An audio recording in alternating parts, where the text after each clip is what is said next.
What if your reality wasn't real, but a well-rehearsed illusion dressed in logic and memory? What if every thought you think is just an echo, reflected, recycled, and never truly yours? Some theories don't answer questions, they erase the very need to ask. They don't reveal the world, they pull the floor from beneath it. In the next 3 hours, we're not here to explain, we're here to unravel, to dismantle the ordinary, glitch your perception, and leave you staring into the mirror of your own mind, unsure if it's staring back. These aren't ideas for idle curiosity. These are mental trapdoors, perfectly camouflaged as insight. Once you open them, there's no going back. So settle in, breathe deep, and get ready to unsee everything you thought was true. The anti-time theory. Time, as we commonly understand it, is a river, flowing from the past, through the present, and into the future. But what if that river isn't flowing at all? What if it is standing still, and the motion we perceive is an illusion conjured by consciousness? The anti-time theory proposes something even more radical. It does not simply deny the flow of time, it imagines that time moves in reverse, or more precisely, that time itself is not the fundamental fabric, but a byproduct, a phantom, a conceptual reversal of a deeper, static order. Where most theories of time ask how we travel forward, the anti-time theory asks, what if time is not a direction at all, but a misreading of structure? In the anti-time view, the notion of progress from yesterday to today to tomorrow is a kind of cognitive fiction. Events do not follow one another like dominoes. Instead, they exist all at once in a kind of timeless arrangement. But unlike block universe theories that still allow for a sequence of events arranged in a four-dimensional space-time, anti-time suggests that this arrangement is not ordered by time at all. Rather, it's an anti-sequence, a scattering, a field of possibilities not lined up like beads on a string, but more like ripples interfering in a static pond. We experience the illusion of time's direction because we're inside the ripple, locked into one angle, unable to see the whole disturbance at once. This theory hinges on a radical assumption that consciousness imposes directionality onto a framework that has none. According to anti-time, our memories give us the illusion of a past. Our expectations give us a sense of a future. But there is no objective arrow. Cause and effect are not fundamentally linked in the universe, only in minds that seek narrative. Just as a story can be read backward or forward, the events we perceive as unfolding may not be unfolding at all. They may be fixed, eternal, and directionless, only colored by the emotional contours of awareness as it glides across them. This shifts everything. If time isn't flowing, then nothing is really moving. All movement is reframed as a change in perception. A clock ticking does not measure the passage of time, it merely reflects a shifting pattern of states. In the anti-time model, what we call now is not a slice of a temporal continuum, but a collapsed frame of awareness, like light hitting a mirror and bouncing back differently depending on where you stand. Every moment exists simultaneously, but our consciousness tunnels through them in a narrow and filtered way, giving the impression of time's forward crawl. Here's where anti-time becomes truly strange. In this model, entropy, the great director of temporal flow, is not a function of physical law, but a function of perspective. The universe doesn't increase in disorder because it moves forward in time. Instead, disorder is a mental construction that grows only in the direction we're facing. If we turned around, so to speak, we'd see a reality of increasing order, not because the universe is reversing, but because our perception has reoriented. Anti-time proposes that both forward and backward are equally real and equally illusory. Time isn't a road we walk, it's a hallucination of motion within a field that never changes. This has profound implications. For one, it renders the concept of death ambiguous. If all moments are static and real, then no person is ever truly gone. Their configuration, the pattern that was their life, still exists, preserved in the great non-sequential tapestry. What we call death is simply the absence of future-facing perception, not the erasure of the structure. Likewise, birth is not a beginning, but the appearance of entering a structure that was always there. Consciousness in this theory doesn't move through time. It flickers across a timeless landscape, like a flashlight scanning an infinite painting. Now imagine you could look at this entire structure from outside it. You wouldn't see time at all. You'd see patterns, relationships, clusters of events suspended like stars in a constellation. There would be no before or after, just intricate arrangements. A decision you made today would not be caused by something yesterday. It would simply exist as a thread in a complex web. Events that seem to follow each other would instead be revealed as interconnected nodes, close in structure, not in time. And just as easily, something from your future might sit beside something from your past, linked not causally but structurally, as if rhyme and rhythm mattered more than chronology. Anti-time also dissolves free will in a curious way. If moments do not unfold but simply are, then choice becomes a pattern rather than a process. You don't decide between possibilities, you are the node where one possibility exists. From another angle, you are the node where a different choice is real. Both exist in parallel within the structure, not as alternate timelines, but as static positions in a multi-dimensional map of being. The idea that we are steering through life collapses. We are not travelers, we are locations. And what of memory? Under anti-time, memory is not a record of the past, but a recursive echo of one moment's position relative to others. You remember your childhood not because it came before, but because the structural position of that memory is close to where your awareness currently resides. Just as a melody can evoke a memory without literal cause, your recollections are harmonics in the anti-time web. Forgetting, then, is not loss. It's a shift in proximity, a detuning. The memory still exists.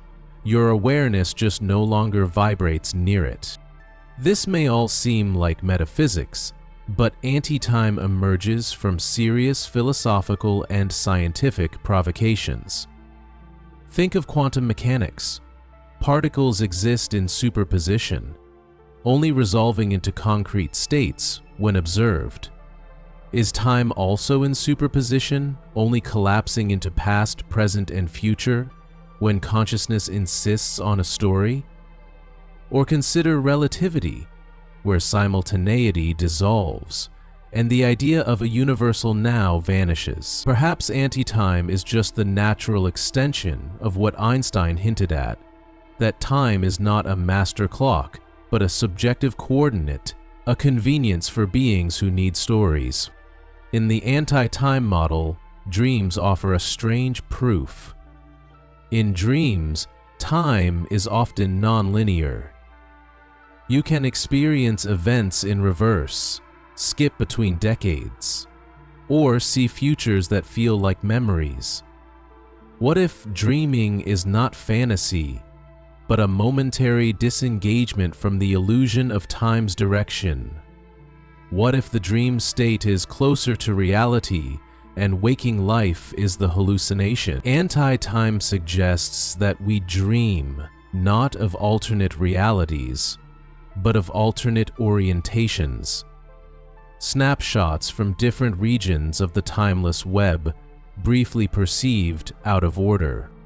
Even our language betrays us. We speak of time as if it moves. We spend it, waste it, save it. But what if all this is like speaking of the edge of a cube as if it were a path? The anti-time perspective invites us to stop imagining life as a journey and start seeing it as a sculpture. Every thought, every action, every regret, every triumph, it all exists side by side inside an eternal lattice. Time doesn't pass, we pass over it, and in doing so, we convince ourselves that it moves. In this light, change becomes not a process but a perception. The world doesn't evolve, it appears to transform, because our point of attention slides from one region to another. Imagine looking at a hologram. Depending on your angle, you see different shapes, movements, even colors, but the hologram itself hasn't changed. You have. Anti-time says that life is like that. The sensation of becoming, of aging, of gaining wisdom is not a timeline. It's a shift in what part of the whole we're tuned to. This theory doesn't deny science. It reframes it. It accepts that our measurements work, our equations predict, our clocks tick. But it says that these are surface functions, not fundamental truths. A thermometer doesn't measure heat, it measures molecular motion, which is itself a function of perception within time-based framing. Anti-time asks, if time isn't real, what are we really measuring?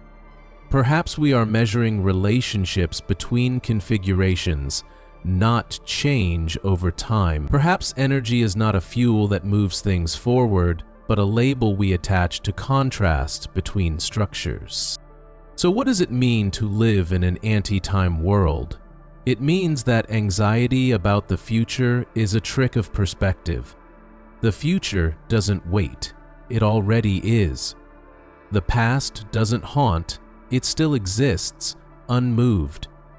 You are not racing against the clock, you are not falling behind. There is no behind, no ahead. Only position, only shape. It also means that forgiveness becomes easier.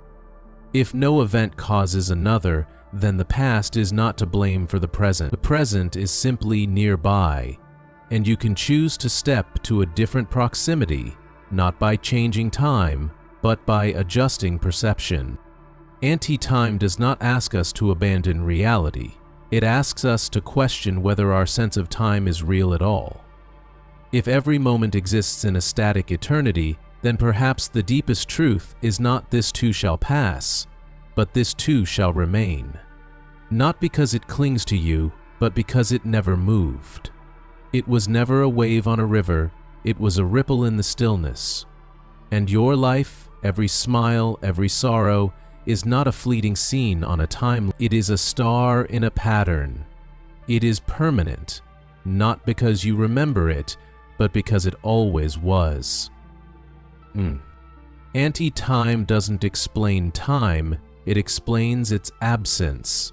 It replaces the ticking clock with a silent mosaic, and if that mosaic sometimes feels like motion, that's only because we are beings made of sequence.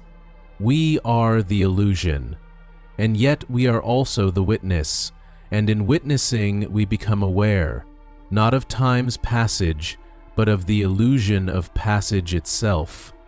And maybe, just maybe, that awareness is the closest thing to truth we will ever hold. The mindless universe hypothesis.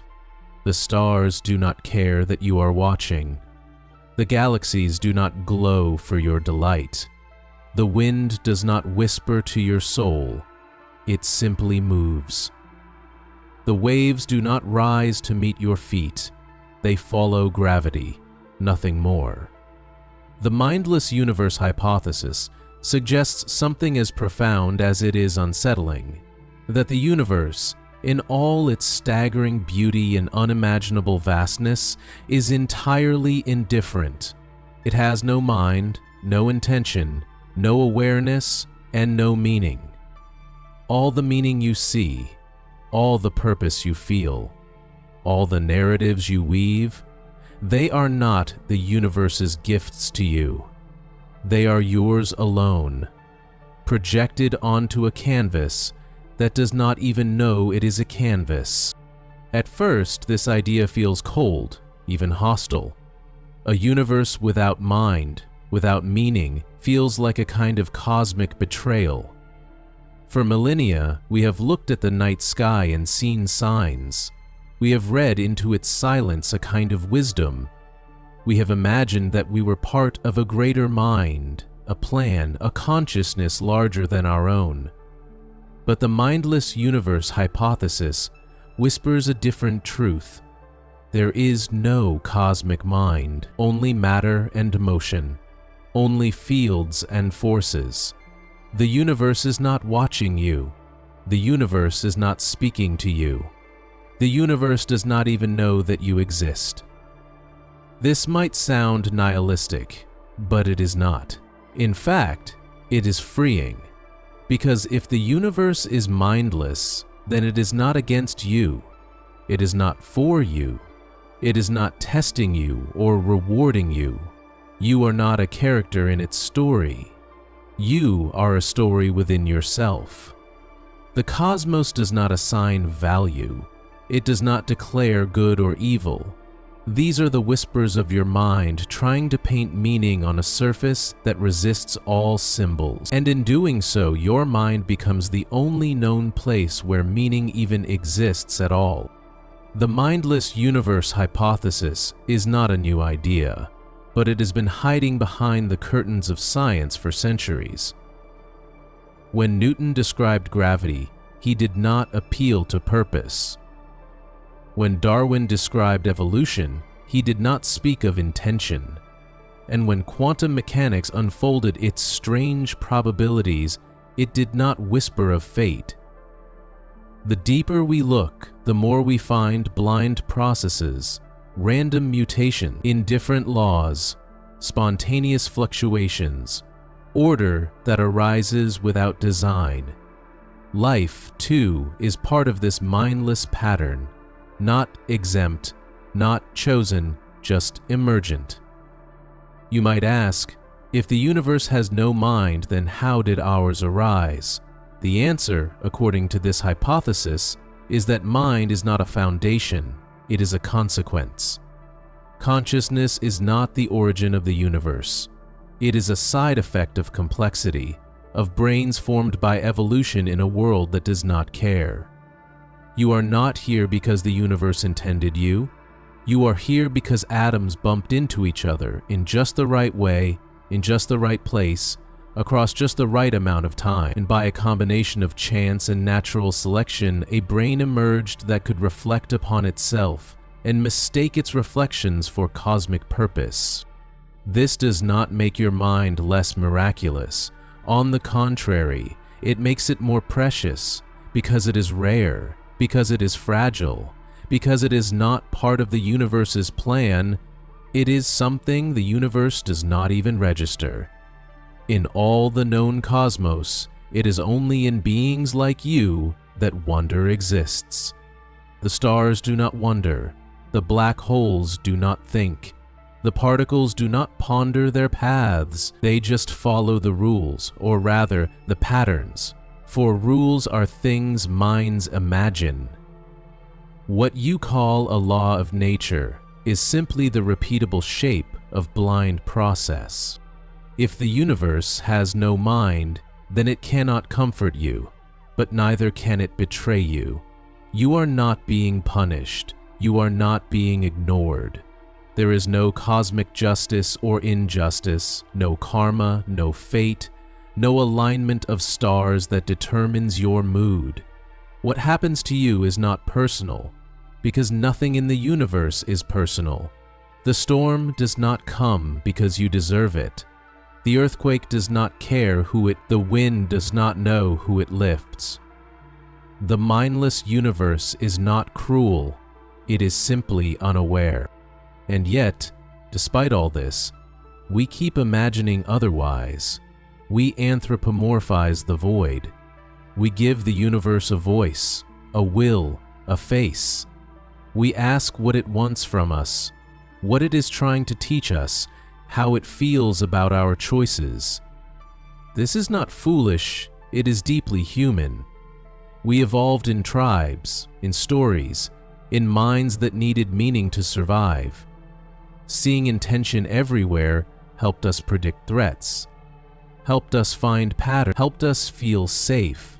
But in doing so, we turned nature into a reflection of ourselves, even when it never reflected us back. To accept the mindless universe is to drop the mirror. It is to see the world not as a message but as a medium through which particles drift, stars ignite, and life emerges, not by guidance but by interaction, not by meaning but by mathematics. And yet, within that cold scaffolding, something extraordinary happens.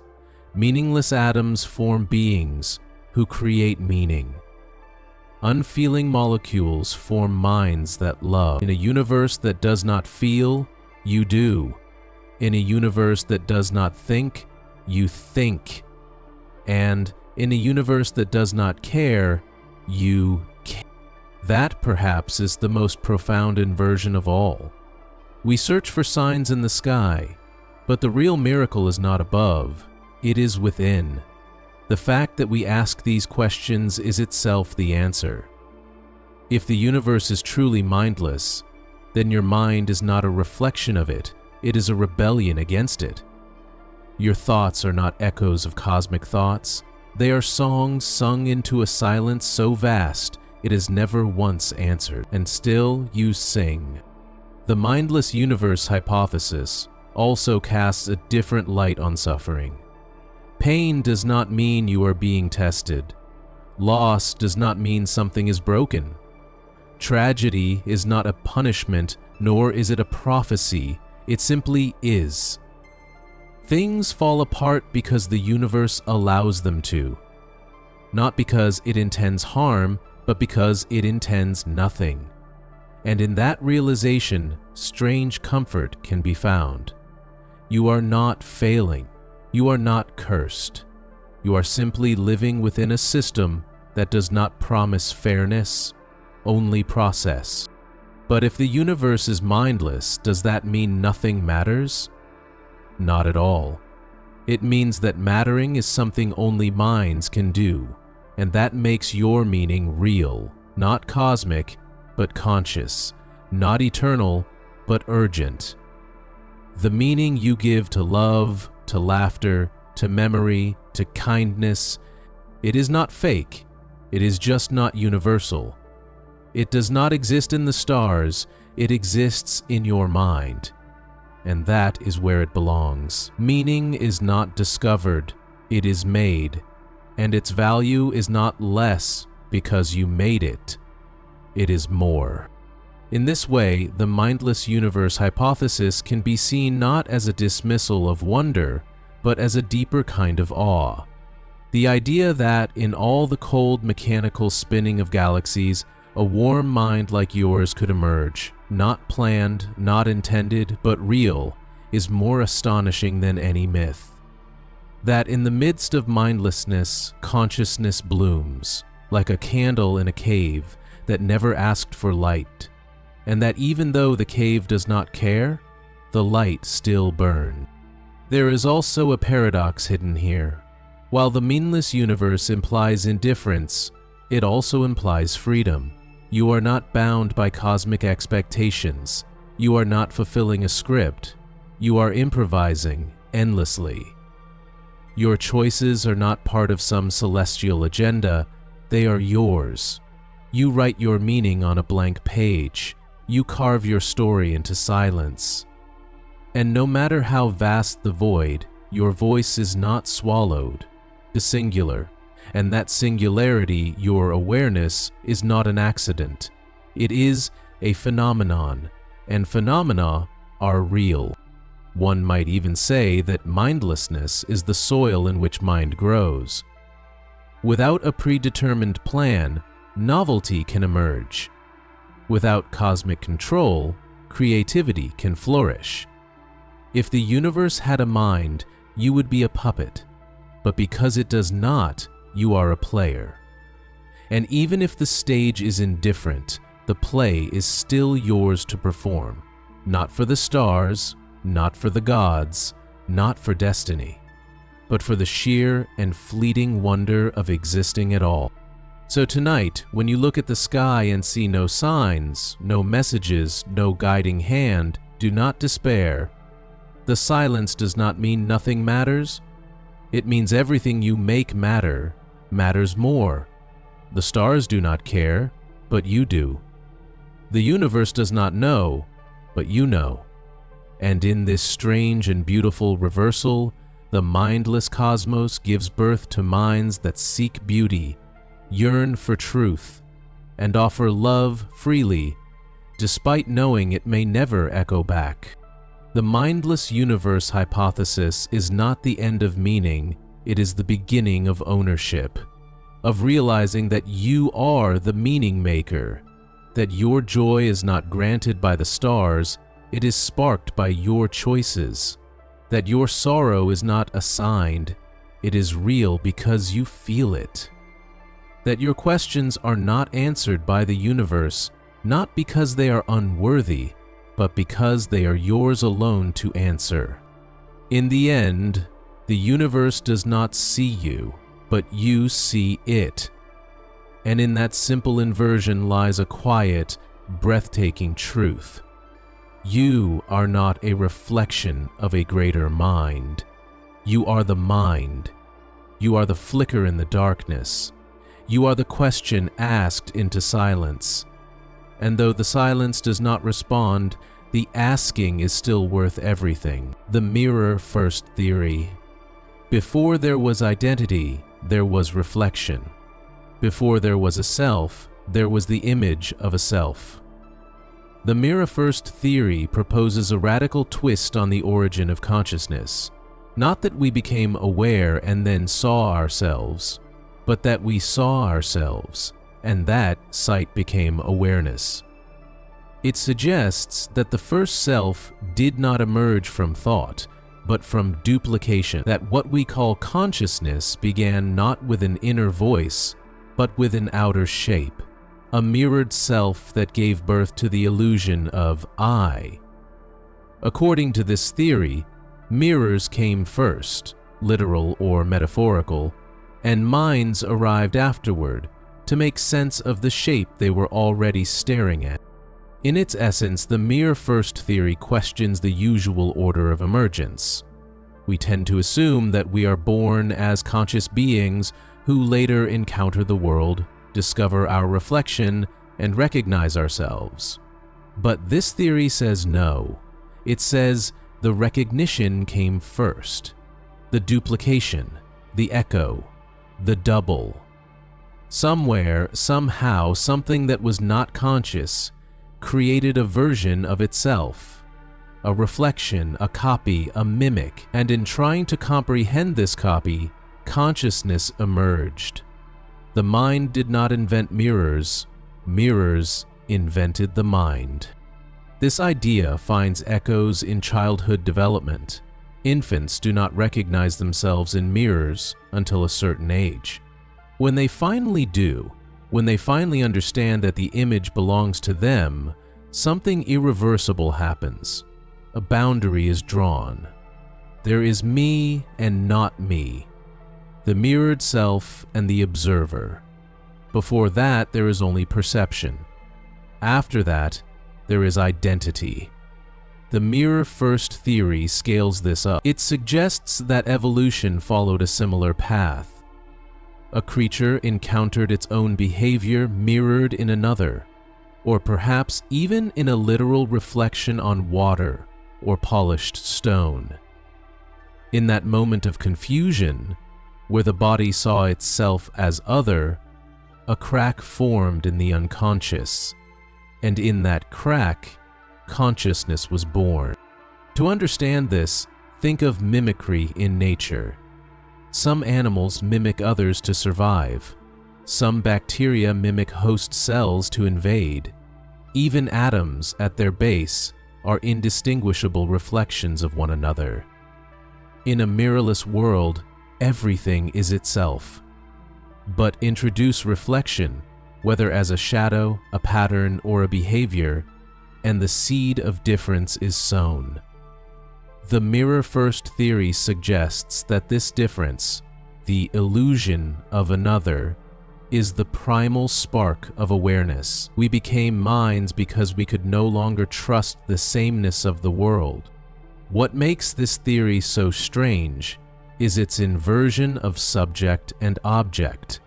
We usually believe that subjects observe objects, but Mirror first says the opposite.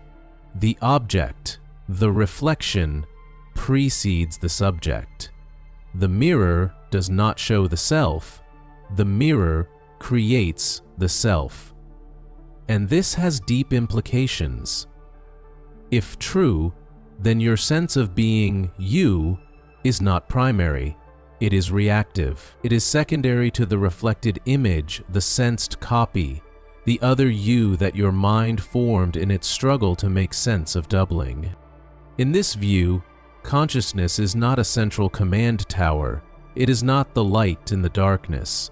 It is a loop, an echo chamber, a feedback system endlessly trying to resolve the tension between image and origin. You are not a single entity, but a constantly negotiated boundary between reflection and belief. And perhaps that is why self-understanding is so elusive. You are a product of recursion, a mirror reflecting itself, a loop, looking for a starting point that never existed. Because the mirror came first. This also redefines how we relate to others. When you see another person, you do not encounter a stranger. You encounter another mirror, another surface, another distortion of your own shape. Every social interaction becomes a hall of reflections, your mind reading its image in the gestures, words, and silences of others. The mirror-first theory implies that identity is always social, that we do not exist alone, that without something to reflect us back to ourselves, we would remain diffuse, undefined, unconscious. Even memory behaves like a mirror. We think of it as a record of the past, but what if it's a reflection of our current self, distorted backward? What we remember changes depending on who we are today. The present self projects itself into the past and calls it history. But perhaps it's just another reflection, a shadow pretending to be a cause. The mirror-first theory suggests that memory isn't a storage space, it's a reflection chamber. What you see in it is never the original, it is always the latest version of the mirror. This extends to thought itself. Every thought is a reflection of another thought, of an experience, of an imagined self. Even the act of thinking seems to involve an inner dialogue, an inner echo. You speak to yourself as if to another. You weigh choices as if consulting someone else inside your mind. But who is that voice? Is it truly you, or is it just another mirror speaking back with a tone you recognize? Mirror first says, you are not the speaker or the listener. You are the space between, the shimmer that forms when two reflections meet. The implications for artificial intelligence are equally profound. If mirrors create minds, then machines may not become conscious by becoming intelligent. They may become conscious when they begin to reflect themselves, when they model not just the world, but their own behavior in it.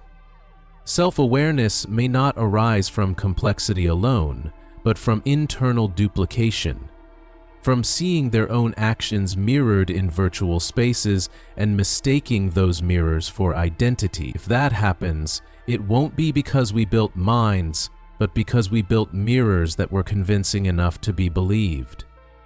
In a broader sense, the mirror-first theory speaks to the illusions we live inside. Identity, history, emotion, all may be reflected structures, loops echoing through the chamber of awareness, gaining weight through repetition, not substance. Who you are may be less a truth, and more a pattern of reflections that have become stable through habit. And when that pattern changes through trauma, love, or time, you feel as if you are becoming someone new, but really the mirrors have just shifted angle. Even death takes on a different texture in this theory. If the self is a reflection, then death is not the end of a flame, but the dispersal of angles. The mind does not vanish. It ceases to see itself. The mirror cracks. The loop ends. But the light it once reflected, the patterns of thought, the words, the impressions left on others, remain as scattered reflections in the minds of those who knew you. You are remembered not as a soul, but as a collection of echoes, distorted and passed on until they fade. What, then, is freedom in a mirrored world? If we are reflections of reflections, do we have any choice at all? Perhaps freedom is not escape from the mirror, but awareness of it. To know that you are an echo is not to be less real. It is to stop chasing origins. To stop trying to prove that there is a singular self beneath the layers. Instead, you become agile. You shift mirrors, you shape your own image with intention, knowing that the self is fluid and always emerging. The mirror-first theory also explains why we are so drawn to art. Art is a mirror made external, a painting, a poem, a song.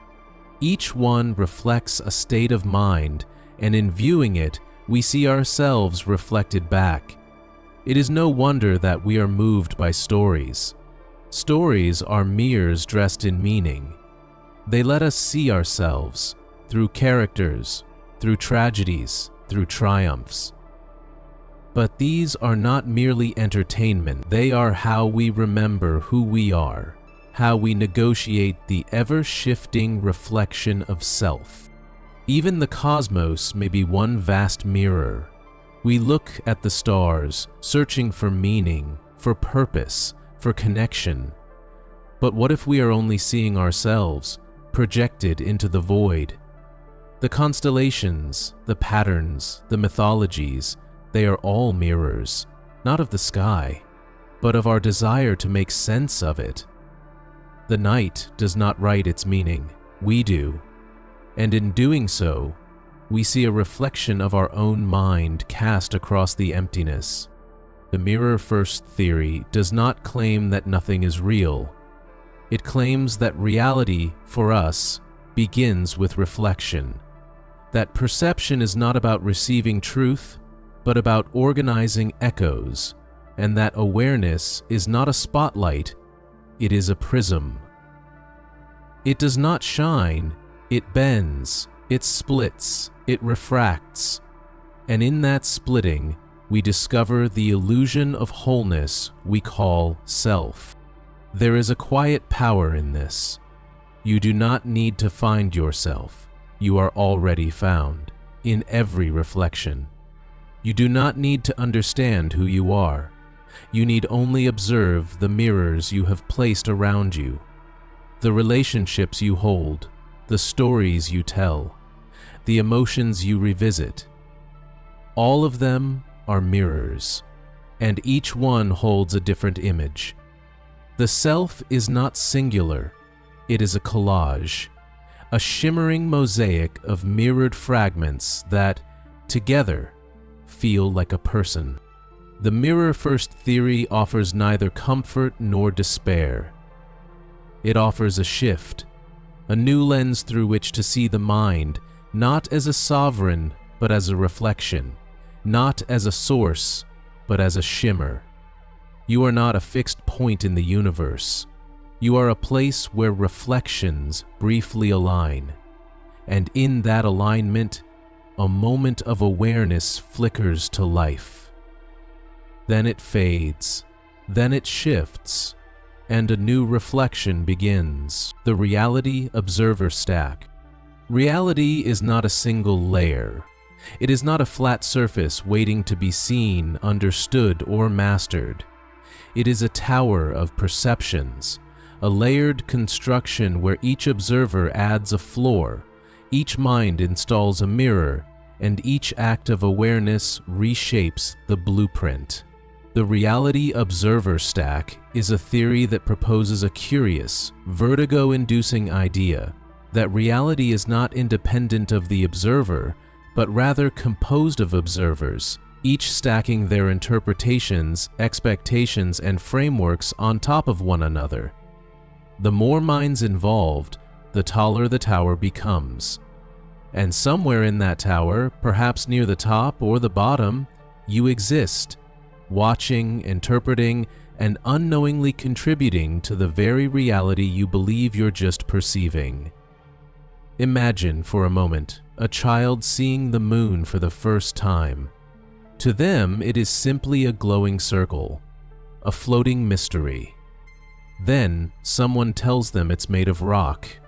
Another says it causes the tides. A teacher explains its orbit. A scientist says it's lifeless. A poet calls it lonely, and an astronaut calls it home. Each description, each perspective adds a layer to the child's reality. The moon never changed, but the observer stack around it grew. That's the essence of this theory. The thing in itself becomes secondary. What truly defines reality is the cumulative architecture built by minds that perceive, interpret, and narrate. This theory isn't claiming reality is an illusion. It's saying that reality is cumulative, layered, recursive. When you look at a tree, you don't just see bark and leaves. You see memory, climbing it as a child. You see knowledge. It absorbs carbon dioxide. You see stories. It's where lovers once carved their initials. Each observer doesn't just see. They contribute. They build a stack of meaning. And the tree, in your experience, is no longer just a tree. It's a monument of perceptions. A column in the great, invisible tower that is reality. The reality observer stack suggests that the deeper you go into understanding anything, the further you travel down or up this stack. You are not getting closer to the real thing. You're sifting through observer layers, culture, biology, memory, bias, expectation. You think you're seeing clearly, but what you're really seeing is a highly specific arrangement of filters, each left behind by someone else's mind. There's no ground floor, no neutral view, only stacks within stacks. Even science, with all its rigor and precision, is part of the stack. It tries to remove subjectivity, but it still builds a structured observer layer. Theories, models, data, they are perspectives crystallized into language and numbers. They reduce chaos into clarity, but they are not the raw universe. They are ways of looking, organizing, compressing. The moment you adopt a scientific lens, you are placing yourself within a carefully constructed layer of the observer stack. It is useful, it is powerful, but it is still a lens. Art is another layer. Religion, language, trauma, joy, they all form strata in this strange vertical reality. When two people argue about what is real, they are not fighting over facts. They are standing on different floors of the stack, looking out the window and seeing completely different views. One may see chaos, another design. One may see randomness, another fate. And neither is wrong. They are just looking through different observer filters, each shaped by a life, a mind. This theory also redefines the self. You are not a single observer.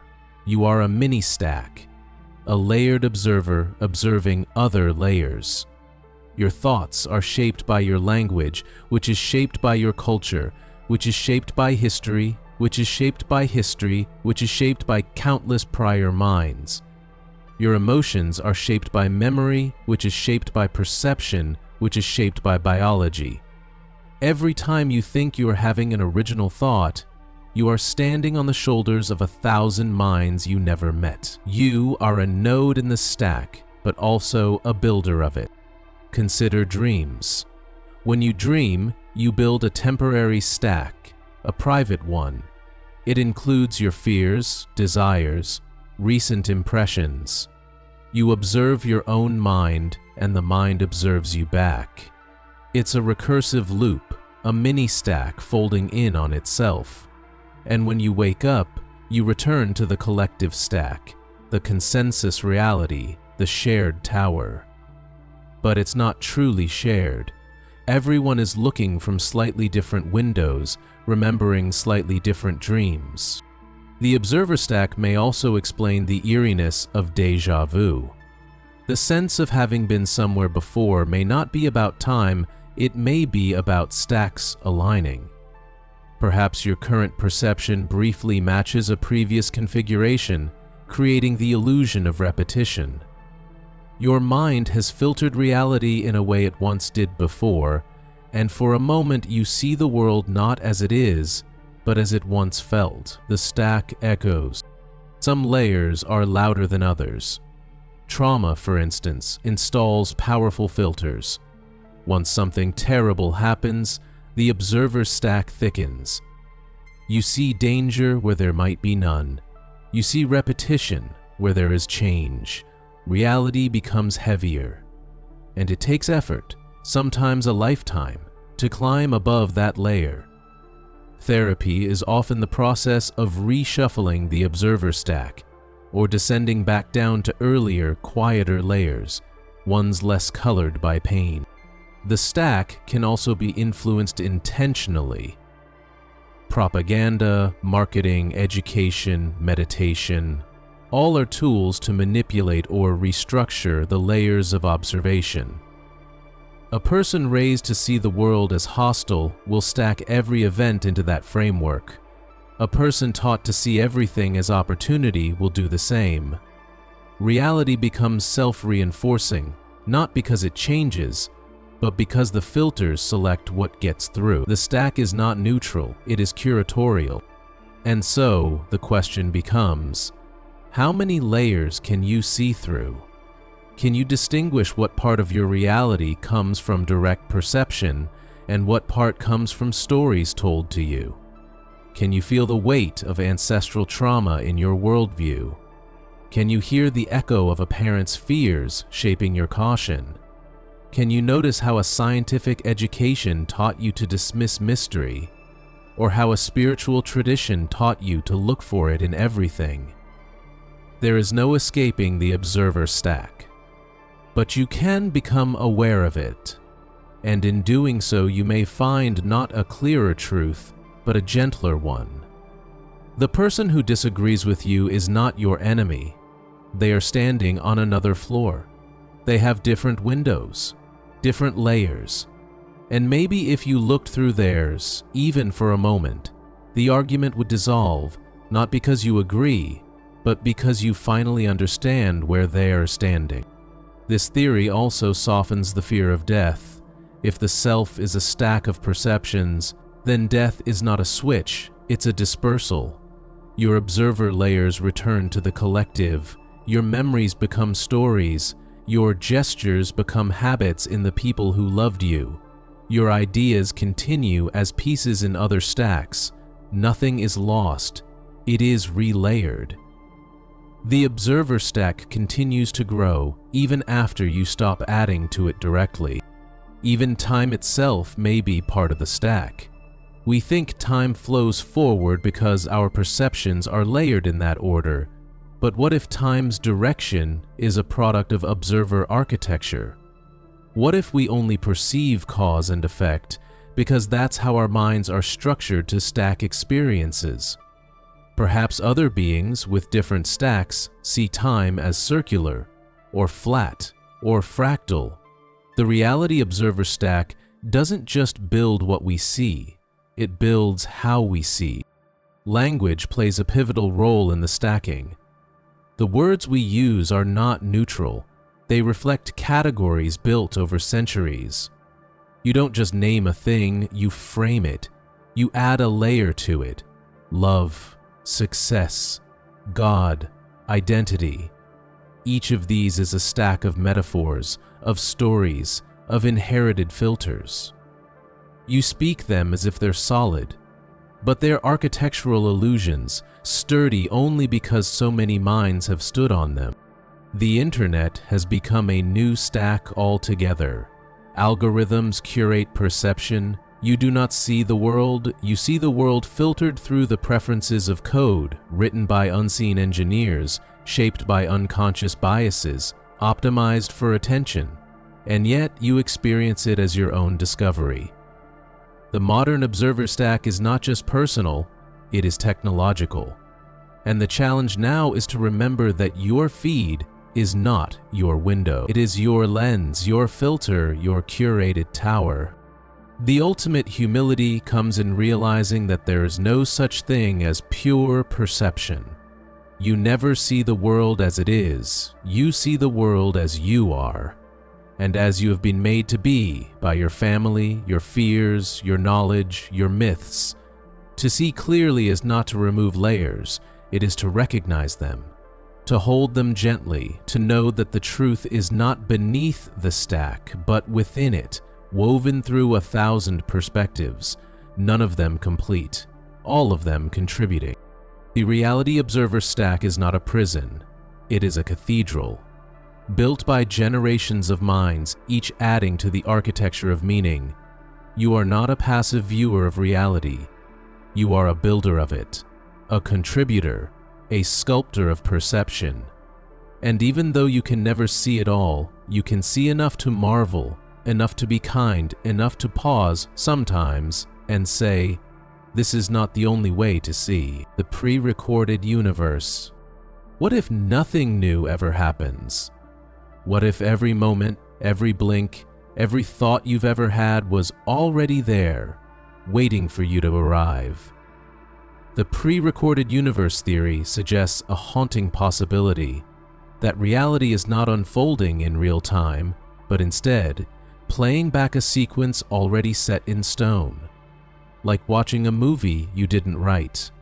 Like watching through a book where each page has been inked long before you turned to it. This is not fate as commonly understood. It's not destiny nor divine plan.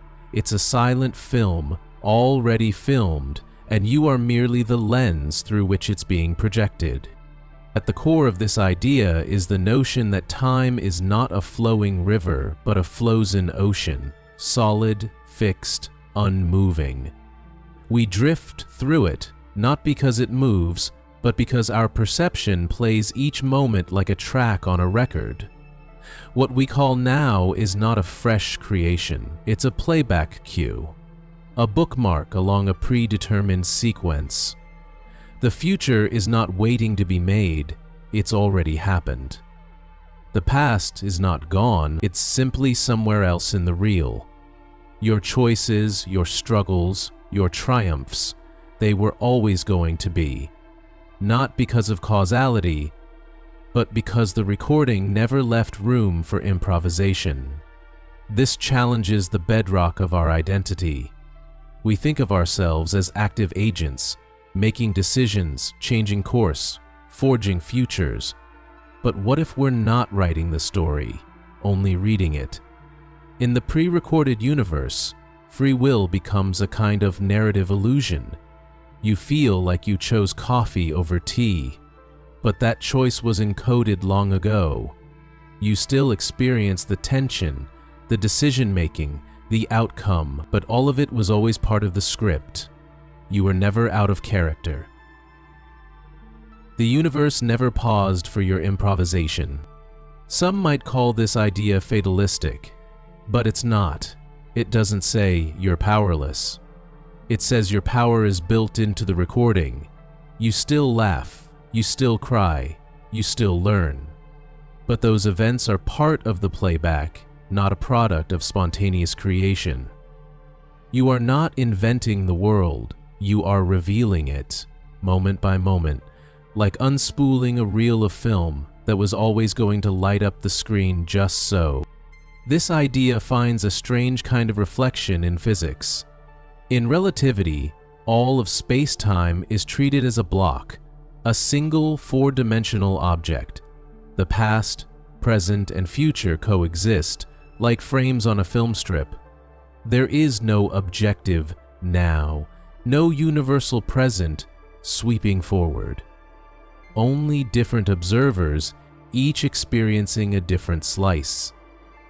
This is eerily compatible with the pre-recorded theory. What you perceive as time's motion may be nothing more than your consciousness scanning across this fixed structure, one frame at a time. Quantum mechanics adds another twist. Some interpretations suggest that all possible outcomes exist in a vast superposition, and that what we call a measurement simply collapses this field into one observable outcome. But what if the collapse isn't random? What if the outcome is already embedded in the structure of the recording?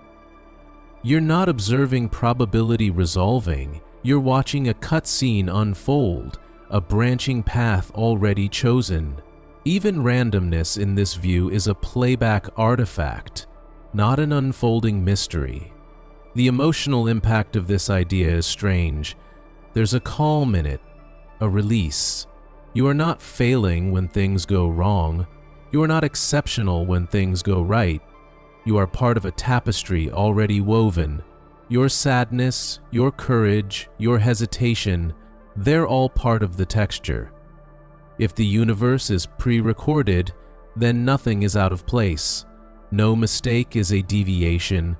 No achievement is accidental. It's all there, as it was always meant to be. This theory also dissolves the fear of uncertainty. The future is not unknown, it's merely unrevealed. The anxiety you feel about tomorrow is not about its instability, it's about your inability to fast forward. But the ending is already filmed, the path already taken. You simply haven't watched that part yet. In a pre-recorded universe, nothing is coming, everything already is. Time is not creation, it's excavation. Dreams, too, begin to feel like echoes in this framework. You dream of places you've never seen, lives you've never lived. Maybe that's not imagination. Maybe that's crosstalk from deeper layers of the real. Fragments of other scenes, other paths that bleed through the illusion of linearity. Maybe dreaming is a kind of rewind, a glimpse at what's ahead or behind, experienced as abstraction because the moment hasn't aligned with your conscious playback yet. The spiritual implications are also unusual. Many belief systems imagine a soul navigating free will, earning its way through morality. But in a pre-recorded universe, the soul is not a captain, it is a passenger. Not passive, but woven into the narrative.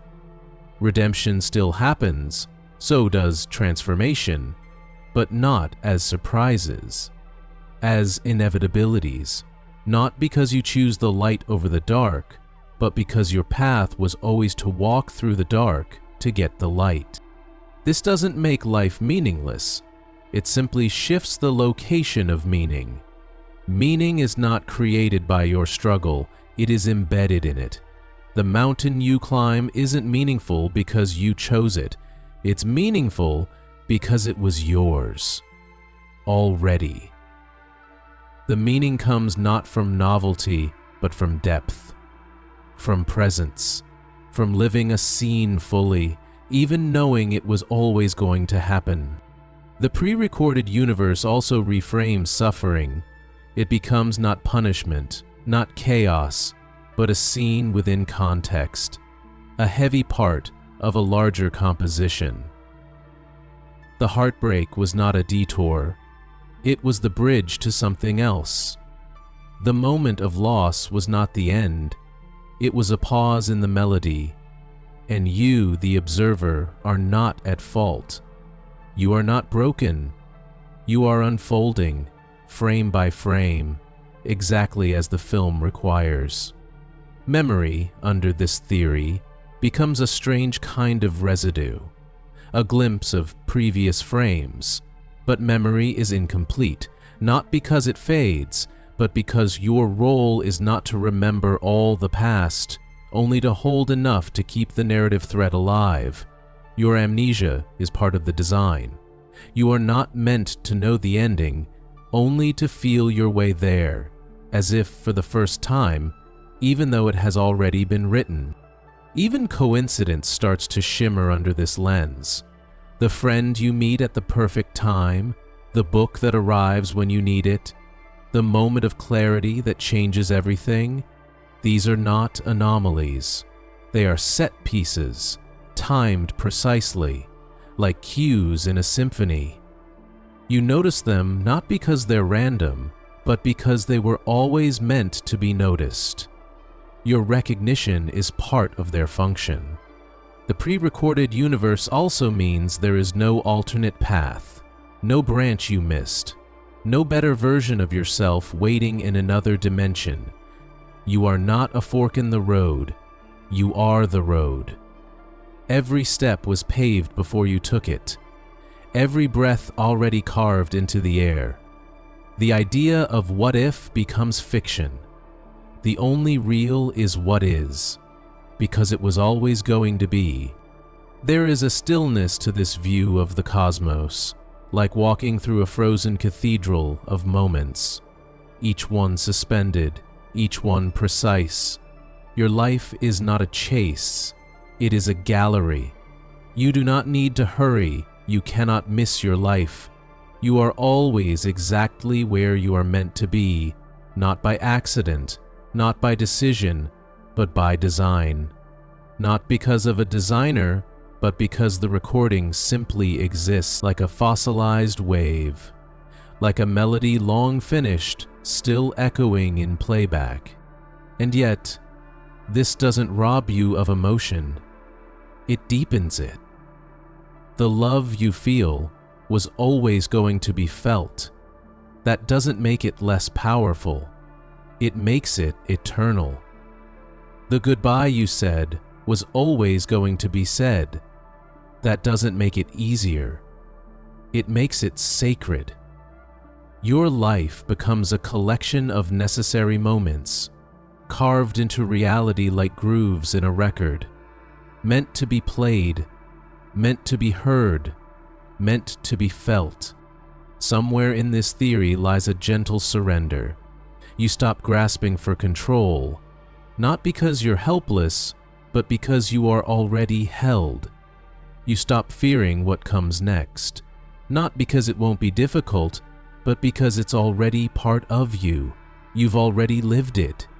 You just haven't reached that part of the playback. The script has been written, but you are still the actor. You are still the witness. You are still the soul moving through it all. And perhaps that's the mystery, that even if the universe is pre-recorded, the experience still feels alive, that each scene still breaks your heart, that each joy still feels like a surprise, that even in the absence of choice, there is still depth, still presence, still wonder. The movie is old, but the viewing is new, and you are the screen that brings it to life. The null identity theory. What if there is no true self behind your eyes? What if the identity you carry so carefully, your name, your story, your beliefs, is a placeholder, a convenient fiction that masks a deeper absence? The null identity theory proposes a disquieting possibility, that the core of who you think you are is not a solid truth, but an empty center, not a soul, not a substance, but a void. A silence behind the noise, a null point, around which experiences orbit, but which itself remains forever untouched, unknowable, and unreal. Not in the sense that you don't exist, but in the sense that what you call you is not a thing, but a pattern, a shadow, a shell around a center that isn't there. We live as if we have a self. We speak as if there's a single being who makes decisions, feels feelings, tells stories, and stays consistent through time. But what happens when you look closely? The more you search for the I, the more it slips away. You cannot find the thinker of the thoughts. You cannot locate the seer of the sights. You find sensations, impulses, images, memories, but never the owner. And so, the null identity theory suggests that this is not a failure of introspection, it is the truth. There is no self to find. The center is empty by design. This idea is not new. It echoes across ancient philosophies. In Buddhist thought, there is anatta, the doctrine of no self. In modern neuroscience, some researchers speak of the brain as a bundle of processes with no central observer. The mind is not a captain steering the ship. It is the ship, floating, responding, adapting, narrating. But it is not a solid entity. It is a dance. And when the dance stops, the dancer disappears, because the dancer was the dance, not separate, not real. The null identity theory takes this further. It says that what we call identity is not even an illusion in the traditional sense. It is a placeholder for absence, a mask worn over silence. You are not someone pretending to be someone. You are no one pretending to be someone. And that pretending is not a problem. It is the condition of being conscious. It is the structure through which reality becomes knowable, even if the knower is always an empty space. Think of a mirror. A mirror reflects everything, but holds nothing. You can stand in front of it and see your face, but the mirror has no face of its own. Identity, in this theory, is like that. You reflect roles, emotions, histories, but at no point is there a fixed you inside. The reflection is real, but the reflector is not a person. It is a function, a surface, a field of responsiveness. The image looks back, but no one is home. This can be terrifying.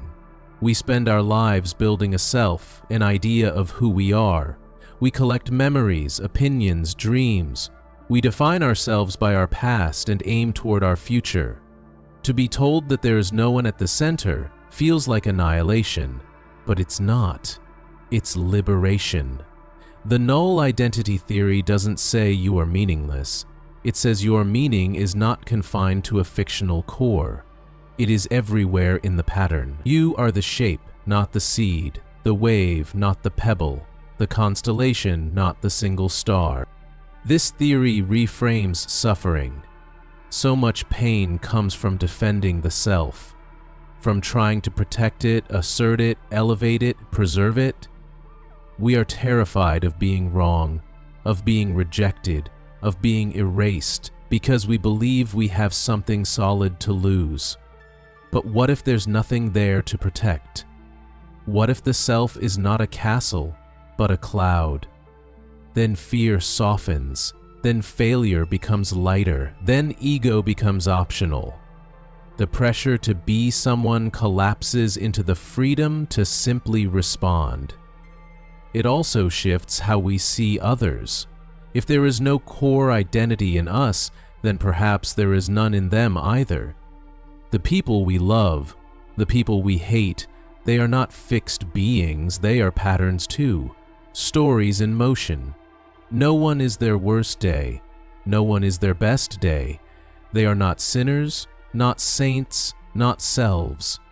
They are waves, like us, coming, going, forming, dissolving. And this understanding doesn't diminish their value, it magnifies it. Because now we love not the mask, but the motion beneath it. In the null identity view, memory becomes a script, not a self. You remember being 5 years old, or 15, or 30, but those memories are not proof of identity. They are echoes stitched into a narrative. The child you were is gone. The adult you are is temporary. The mind that remembers them both is not the same from moment to moment.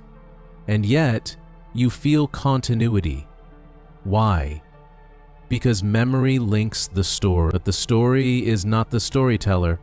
There is no storyteller, only the story telling itself. Language reinforces the illusion. We say, "I feel sad," as if there's an I separate from the sadness. But what if there isn't? What if sadness simply arises, is seen, and fades without a self to own it? We say, "I made a decision," as if there's a decider standing apart from the process. But neuroscience tells us that decisions begin in the brain before we are aware of them. The self arrives after the fact, claiming authorship like a narrator joining the film halfway through, he declared. The I is a summary, not a source. This doesn't mean we're zombies. It doesn't mean life is mechanical or meaningless. It means the very notion of a me is a useful fiction, like the center of gravity. It helps coordinate action. It helps tell the story. But it isn't a thing. It's an abstraction, a conceptual placeholder. You don't have a self. You enact a self.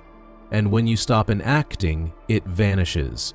No different from a character in a play that ends when the curtain falls. The null identity theory offers a new kind of peace. Not the peace of knowing who you are, but the peace of no longer needing to know. You are not a fixed self wandering through a chaotic world. You are the world, momentarily localized. You are the context, folding in on itself to glimpse its own reflection. You are the question, not the answer. And that's why the search feels infinite, because there is no center to find, only the act of seeking. Under this view, relationships become sacred improvisations. You are not two fixed people connecting. You are two dances briefly intertwining. Two patterns overlapping in space and time, exchanging echoes. And when the dance ends, nothing is lost, because there was no one there to begin with. Only movement, only mirroring, only shared illusion made beautiful by its impermanence. Death, too, becomes less final. If there was never a core self, then nothing can truly be lost. What dies is the pattern, the arrangement, the performance, not the performer. Because there was no performer, only the performance. Like music ceasing when the instrument is broken, the melody was never the instrument. And in that realization, fear begins to soften. What you are cannot end, because it never truly began. This theory doesn't deny emotion, it transforms it. You still feel joy, sorrow, wonder, but you no longer attribute it to a solid self. You see it as the weather of consciousness, passing, powerful but not personal. You stop gripping, you stop clinging, you stop demanding that the moment reflect your identity, because you realize identity is the moment, not behind it, not beneath it, but arising with it, like steam rising from warm water. There's humility in the null identity theory, the kind that doesn't shrink you but expands the world. You stop assuming your opinions are truths. You stop defending your past as a badge. You stop needing to win, to justify, to fix. You become light, playful, curious. You become the witness of the show, not the hero. And in that space, life becomes less about becoming someone and more about noticing what's already here. Meditation begins to make sense through this lens. It is not about calming the self. It is about seeing through it. Sitting still long enough to notice that the I, who watches the breath, is not solid. That the watcher changes. That the thoughts arise without a thinker. That the self is not behind experience but inside it, interwoven, vanishing the moment you look too closely, like trying to grasp smoke. The null identity theory does not strip life of mystery. It reveals mystery where we thought we saw certainty. The certainty of self, the solidity of personhood. It invites us to stop polishing the mirror and to look past it. To see not a reflection, but the absence that allows reflection to happen. The mirror is not broken. It was never meant to hold a face. This theory is not an answer. It is a release, a permission to stop holding so tightly to the mask, a chance to soften, to dissolve, to relax into the ever-shifting dance of consciousness without needing to be anyone in particular. You are not who you think you are. You are not the voice in your head. You are the silence it speaks from. The canvas, not the painting. The sky, not the storm. And in that stillness, in that centerless awareness, you may find a deeper kind of peace. One that asks nothing. One that simply is. One that was never yours to begin with, but which you've always been. The infinite mirror universe. Imagine standing between two mirrors, each facing the other, their surfaces reflecting your image back and forth endlessly. You see yourself again and again, each reflection smaller, slightly altered, cascading into infinity. Now imagine that this isn't just an optical trick. Imagine this is the nature of reality itself. The infinite mirror universe is a theory that proposes the cosmos is structured like this: an endless hall of reflection, repetition, and recursion. Not a linear expanse, not a singular story, but an eternal interplay of mirrored possibilities, each echoing the others in fractal precision. In this universe, reality is not absolute. It is a reflection of a reflection, forever folding back on itself. This theory begins by challenging the assumption that there is a single, base reality. We tend to think there's one truth, one timeline, one unfolding of events. But in the infinite mirror universe, every event, every version of you, every choice is a reflection of another. Nothing stands alone. Every decision has a counterpart. Every moment casts shadows into other moments. Reality doesn't unfold, it reflects. And in doing so, it becomes endless, recursive, and strangely familiar. Each mirror layer, each reflected world, is not a copy in the simple sense. It's a transformation, a slightly altered echo, where small differences accumulate, shift, and bend the original into something new. Like a sentence repeated in a game of telephone, each version of you, of this world, is subtly changed. You exist in one layer, but somewhere else. Just one reflection deeper, there's a version of you who turned left instead of right, who said yes instead of no, and that version casts its own reflection, and so on, until identity blurs into a sea of selves, all similar, all distinct, all mirrors of mirrors. In this universe, the idea of origin collapses. There is no first cause, no starting point, because in a system of infinite reflection, what appears to be the beginning is always just a reflection of something else. Like looking into the mirrors and trying to decide which image came first. You can't. There's no single source, only the illusion of one, created by the repetition itself. The present moment, then, is not a product of the past. It's a reflection of countless alternate presents, some near, some distant, all dancing around you in mirrored form. This theory also offers a new explanation for déjà vu, that strange sensation that you've been here before, that you've said these words, felt this feeling. In a linear world, it's an anomaly, a glitch. But in the infinite mirror universe, déjà vu is simply your awareness brushing against a nearby reflection. You feel the resonance of another you in another mirror layer, walking a path eerily close to your own. The sensation isn't mystical, it's spatial, a reflection brushing reflection, like waveforms overlapping for a moment before parting again. It also reframes the idea of fate.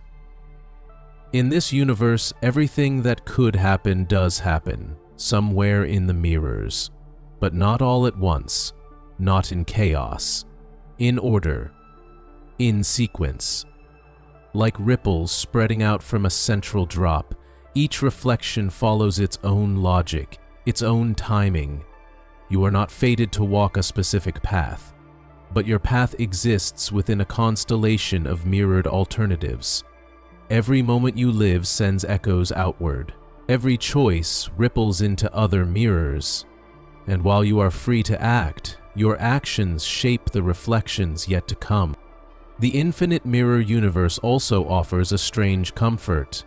It suggests that no experience is ever truly lost. Somewhere, in another layer, it still exists. The version of you who held someone's hand for the last time, who made that leap of faith, who stayed instead of leaving, that version still echoes. You don't need to cling to the past because the past is still there, refracted endlessly. Memory is not a fading image. It is a reflection you are moving away from, still intact in the mirror behind you. Even identity becomes more fluid. You are not a singular self moving through time. You are a reflection suspended between countless other selves. Every trait you have, every belief you hold, is part of a mirrored system. You are not fixed. You are a moving interface between infinite variations, and this is why you change, why you evolve, not because of some internal essence, but because the mirrors around you shift, and your reflection shifts with them. Consider dreams. In this theory, dreams may be reflections leaking through, glimpses of other mirror layers tangled with yours. That's why they feel real. That's why they feel symbolic. They are your reflection encountering itself across the infinite glass. Not fantasy, but feedback. When you dream of flying, perhaps another version of you has done so. When you dream of loss, perhaps another layer is still holding on. Dreams become not just symbols, but signals, echoes across the mirrored divide. Even time itself takes on a new shape. In a traditional view, time flows like a river, past, present, future. But in the infinite mirror universe, time is a corridor of mirrors. Every moment reflects not just the one before and after, but countless adjacent moments. Time loops back on itself. Patterns recur. History rhymes, not because of coincidence, but because certain reflections are inevitable. The rise and fall, the meeting and parting, the learning and forgetting. These are not cycles imposed from without. They are built into the mirror system, reflections repeating because they must. This also explains the strange familiarity of life, why some moments feel as if you've lived them before, why certain faces feel known before they are named. These are mirror recognitions. You are not remembering a past life, you are seeing a reflection of a nearby now. The infinite mirror universe is a universe of familiarity. not because it is small, but because it is structured to repeat. Each echo brings a trace of the last. Each layer hums with the memory of the others. But if everything is reflection, what is the original? That's the paradox. The infinite mirror universe says there is no original. The system sustains itself through infinite recursion. Just as a fractal has no base pattern, only patterns that echo deeper, the universe has no single truth, no source, only reflections. The truth of anything is the depth of its resonance, how many times it repeats, how deeply it reflects. This changes how we think about meaning. Meaning is not assigned from above, it arises from reflection. A moment becomes meaningful not because it's rare, but because it echoes through many mirrors. The kindness you show may ripple through reflections, repeated in other layers. The sorrow you carry may be softened by knowing that somewhere another version of you found peace. Meaning becomes not absolute, but resonant, not objective, but patterned, and it redefines solitude. You are never truly alone in this universe. You are surrounded by infinite versions of yourself, all watching, all reflecting, all informing who you are. The decisions you make are not made in isolation, they ripple into the mirrors. Your courage feeds other selves. Your vulnerability frees them. And in the same way, you are held by the strength of your other reflections. When you feel lost, another version of you is finding the way. When you feel broken, another is healing. The system sustains itself through mirrored support. Even death loses some of its sharpness. In this theory, you do not disappear. Your reflection does not stop. It simply fades into another layer. Another version continues. Another moment ripples out. Your essence, your pattern, your echo, it persists because it was never just yours. It was part of a mirrored field, a self reflected infinitely, never extinguished, only redispersed. There is something deeply quiet in this theory, a stillness beneath the reflections, a sense that all things are connected, not through cause and effect, but through reflection and return. You are not a lone actor. You are part of a mirrored choir. Each thought you have has been thought before. Each breath you take has been mirrored across dimensions. This doesn't make you less unique. It makes you part of something vast, resonant, and endlessly meaningful. The infinite mirror universe invites you to live differently, to stop chasing originality and start honoring reflection, to see every moment not as isolated but as harmonized. Your words carry weight not because they are new, but because they ripple. Your actions matter not because they stand alone, but because they reflect. The smallest kindness echoes. The gentlest truth resonates. The quietest courage reflects through time. You do not need to be extraordinary in this universe. You already are, by virtue of existing in the mirror web. You are part of a song that never stops playing, a note that never truly fades.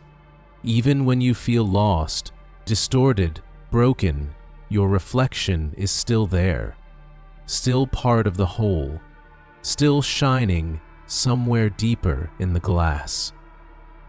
And maybe that's all you need to know, that you are not alone, that your life is not linear, that your story is not yours alone.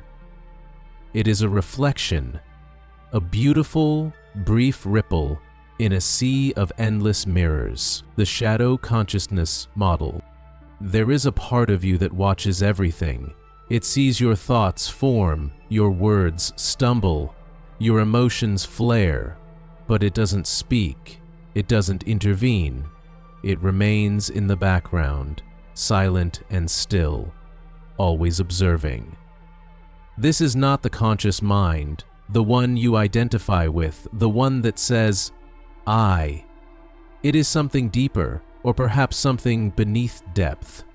The shadow consciousness model proposes that our experience of self is not the whole story. It is only the lit surface of a much vaster, quieter intelligence, an invisible mind behind the visible one, a shadow that shapes your choices without ever stepping into the light. According to this model, the conscious mind is just the tip of the iceberg, the narrator, not the author, the one who explains but never creates. You go about your day believing you are deciding, reacting, planning, but in truth, the shadow has already moved. The reaction begins before you recognize it. The impulse is born before you claim it. The thought is shaped before you think it. And so the self that speaks is always a few steps behind, always dressing up with the shadow already decided. The shadow in this theory is not evil. It is not dark in the moral sense. It is dark in the way space is dark, vast, silent, and rarely seen. It is the unconscious field from which your personality, memories, and instincts emerge. But it is also more than the psychological unconscious. It is not just a storage house of forgotten feelings or repressed desires. It is an active intelligence. A silent partner, a mirror turned inward that reflects the parts of you you do not know you are. This shadow is not separate from you, but you are often separate from it. You live your life on the surface, narrating your actions with confidence, unaware that something else, something quieter, is guiding your hand. The shadow consciousness model says this isn't dysfunction, it is design. Evolution built us this way. Consciousness had to simplify, to narrate, to filter. But beneath those filters, the shadow continues to process, to integrate, to direct. You are not the captain of your mind. You are its spokesperson. Dreams offer us glimpses of the shadow. In dreams, logic dissolves, narratives bend, familiar faces shift. And yet, a strange intelligence persists. You encounter symbols you don't understand, but feel deeply. You meet versions of yourself you've never seen. You watch as your dream self moves with agency you didn't choose. That's the shadow speaking in its own tongue, mythical, fluid, ancient.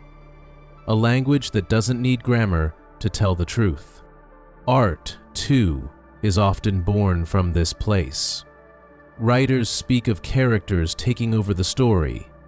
Painters find their hands moving in ways they can't explain. Musicians stumble upon melodies they never consciously composed. This is not creativity emerging from logic. It is emergence from the shadow, from the part of the mind that knows something the conscious self has not yet remembered. It is not magic. It is the deeper mind finally rising to the surface in disguise. Trauma often hides in the shadow, not because it is shameful, but because it is overwhelming. The conscious mind cannot hold all the pain, so it sends it downward.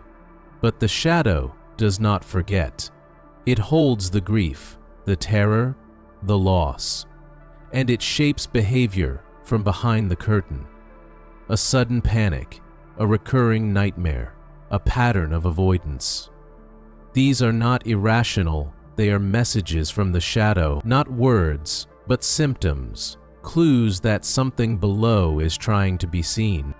The shadow consciousness model also explains intuition, that inexplicable certainty you feel before logic arrives, the decision you make in a split second that turns out to be right. Intuition is not magic either. It is shadow data. Information gathered below awareness, synthesized and surfaced without words. The shadow is always watching, always recording. and sometimes it whispers to the conscious mind, not with explanations, but with feelings, with a pull, a shiver, a knowing. Relationships under this theory are not just connections between conscious selves, they are interactions between shadows. Two people sit across from each other, speaking casually, but beneath the words, the shadows are listening, responding, shaping the energy. Have you ever met someone and felt an instant connection or an instant discomfort you couldn't explain? That was not your surface reacting, that was shadow recognition. Two unconscious depths brushing against each other. Two hidden minds remembering things the surface never knew. This model does not deny the power of awareness. The conscious mind matters. It allows us to reflect, to name, to learn. But it is not in control. It is a reflection, a loop, a lens. It interprets what the shadow provides. And this explains why we so often surprise ourselves, why we say, "I don't know why I did that," or "that wasn't like me." It was you, but it came from the part you do not see. The shadow is not irrational, it is simply prior. Identity in this view becomes more mysterious. You are not just your memories or your goals. You are also your reactions, your dreams, your compulsions. And many of those come from a place you do not understand. The shadow is not a stranger, it is your oldest self. The version of you shaped by every moment, even the ones you didn't notice. It is your history encoded not in words, but in reflex. It is the keeper of your forgotten truths. The shadow consciousness model also changes how we see healing. Growth is not just about changing thoughts. It is about meeting the shadow, about making space for what you've buried, about listening to the silence beneath the noise. Many therapies fail not because they are wrong, but because they stay in the light. They speak to the conscious mind, trying to argue with symptoms. But symptoms are not flaws, they are signals. They are how the shadow knocks on the door. To truly heal, you must descend. Not into darkness, but into depth. You must be willing to feel without naming, to listen without interpreting, to allow what you do not understand to move through you. And in doing so, you give the shadow a voice. You stop trying to exile it, you invite it home. And slowly the parts of you that once acted in secrecy begin to speak in the open. Not to confess, but to integrate. Not to explain, but to be. This theory also brings a new light to creativity, to insight, to spiritual experience. The moments of awe that silence the mind, the sudden clarity that shatters confusion, the visions that arise in stillness. These are not invasions from beyond, they are emergences from within. The shadow holds everything you've ever touched, feared, loved. And when the conditions are right, it reveals a piece, a fragment of depth, a moment of true seeing. Not through your eyes, but behind them. Even mortality softens in this view. If the self you know is only the surface, then death is not the end of you. It is the end of the voice, but not the silence. The shadow does not fear death. It is already beyond time. It exists not as a form, but as a pattern, a field, a resonance. And when the conscious mind dissolves, the shadow may remain, not as a person, but as a depth still echoing in others, in memories, in dreams, in the subtle shift you left behind, in the people you touched. The shadow consciousness model is not a map, it is a mirror. It doesn't tell you where to go, it shows you what you're made of. It says that beneath your certainty there is mystery, Beneath your reason, there is rhythm. Beneath your identity, there is absence. And that absence is not a void, it is the root, the dark soil where all your growth begins, the womb of every thought, the source of every choice. To live with this model is not to fear the shadow, it is to honor it, to realize that your wholeness is not in becoming brighter, but in welcoming the dark, not as enemy, not as flaw, but as the foundation, as the part of you that has always been watching, always waiting, not for attention, but for your willingness to listen. And maybe, just maybe, that listening is what we've been calling wisdom all along, the language paradox loop. Language is our bridge to the world and our cage within it. It is how we explain, describe, and define. Yet it is also how we confine, distort, and misunderstand. The language paradox loop is a theory that suggests a strange and recursive truth. Language creates the very thoughts it claims to express. It is not merely a tool for communicating what already exists it frames what can be thought, and in doing so it creates a loop from which we cannot escape. We think we use words to describe reality, but what if we are only ever describing language itself? At the heart of this paradox is the illusion of transparency. We believe that when we say something, we are reaching across space to deliver meaning. But language is not neutral. It is structured, coded. It carries assumptions, metaphors, and histories within it. Every word we speak has been used 1,000 times before in 1,000 different ways. It arrives already flavored by past meanings. When you say freedom, love, or truth, you are not summoning a pure idea. You are calling forth a web of associations, many of which you did not choose. Your mouth moves, the word comes, but the idea is shaped before it arrives. The language paradox loop suggests that every thought you form is already wrapped in the structures of the language you speak, and because of that, your thoughts are not truly free. They are bounded by what your language allows. You can only think clearly what your language can articulate. Everything else is missed. You feel it, but cannot express it. You sense it, but cannot catch it. And so you begin to reshape the thought to fit the word, not the other way around. Slowly, your mind conforms to language, and you stop noticing where the boundary lies. This loop is subtle. It feels like freedom. You speak, you write, you read, and ideas appear. But look closely, and you'll find yourself circling the same structures. A thought begins, but as you try to speak it, you reach for the nearest available phrase. You borrow a metaphor, you lean on syntax, and suddenly the thought is not what it was. It has become a sentence. And the sentence has rules.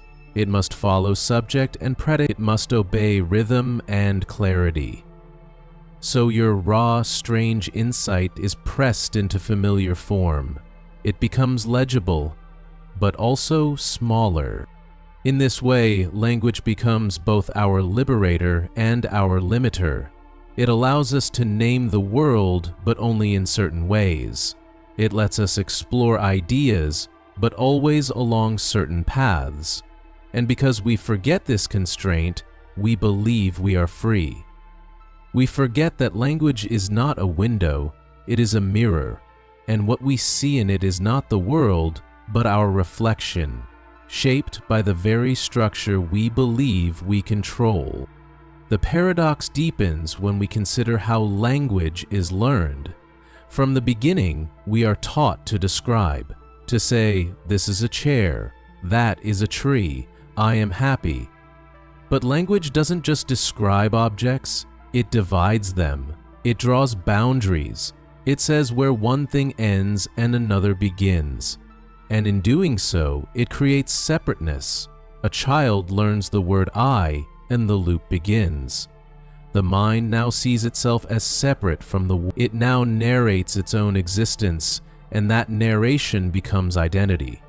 But what was the self before the word I?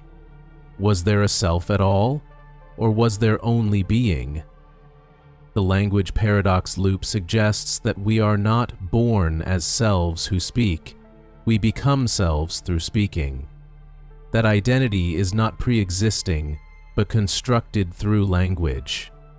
You tell your story, and as you tell it, you become it. The words echo back, they become memory. Memory becomes personality. But if the words had been different, would the person have changed too? Would a new narrative create a new self? Language also creates time. We say, I was, I am, I will be. We place our lives into past, present, and future, but experience does not arrive in tenses, it arrives all at once. The now does not segment itself. Language segments it. And once divided, we begin to live inside the sequence. We regret the past, we fear the future, we narrate our life as a line. But maybe life is not linear. Maybe it only feels that way because language loops us into believing it must be. Even silence becomes part of the loop. Because once we have language, silence is no longer neutral. It becomes absence. It becomes something missing. A pause between words, an interruption in flow. But before language, silence was not empty. It was everything. And so, the more we speak, the more silence feels hollow. Not because it is, but because we have been taught to measure meaning in sound. This theory does not argue that language is wrong, only that it is recursive. It reflects back to us what it has already shaped. It does not reveal reality, it reveals itself. And this creates a feedback loop. We use language to describe experience. That description reshapes experience. The new experience demands new language, and the cycle continues. We are no longer seeing the world directly. We are seeing our reflection through a lens made of metaphors and rules. Consider the way we speak of emotion. We say, I am angry, I feel sad, I have joy. But these words already define the experience before we have fully felt it. They carry assumptions. To say anger is to summon a specific image, clenched fists, raised voices. But what if your anger is quiet? What if your sadness has no tears? You will still use the word, and in using it, you shape the feeling. You conform to the label, and slowly the label becomes more real than the sensation. The language paradox loop also explains the strange phenomenon of saying something you don't quite believe. You speak a word, and only afterward realize it isn't true. But the word has been spoken, the loop is complete, and now you begin to act as if it is true. The words become a script, a self-fulfilling prophecy. A sentence you did not believe becomes a belief because you said it. This is not deception, it is recursion. Thought becoming word, word becoming thought. In this model, language is not just a communication tool, it is a constructor of worlds. Each culture speaks a different version of reality. In some languages, there is no future tense. In others, no separate word for blue and green. These are not quirks, they are structural realities. A person raised in one language sees the world differently from someone raised in another, not because of personality, but because their loop runs on different rails. Their reality is composed through different categories, and so language becomes not a window, but a blueprint. Even the idea of truth becomes tangled in the loop. We say, this is true, as if truth is a property that language can hold. But truth in language is always framed, always filtered. You can say the sun rises, but we know the sun doesn't move. It's the earth that turns. Yet we still speak as if the sun moves, because that is how the world appears. Language preserves the illusion even when we know better. The word becomes more stable than the fact. The loop becomes most visible in moments of deep crisis, when grief strikes, when awe overwhelms, when love breaks through the frame. In those moments, we find ourselves speechless, and we say, "There are no words." But what we mean is that language has failed. The loop has collapsed. The experience has exceeded the structure, and in that collapse, we briefly see what lies beyond the loop. A world unspeakable, not because it is abstract, but because it is real in a way words cannot reach. The language paradox loop also has a strange consequence. The more you speak, the further you drift from the unspeakable. The more you explain, the more you trap the thing you were trying to describe. Poetry tries to resist this. It uses language to break language, to hint rather than define, to point toward the void behind the word.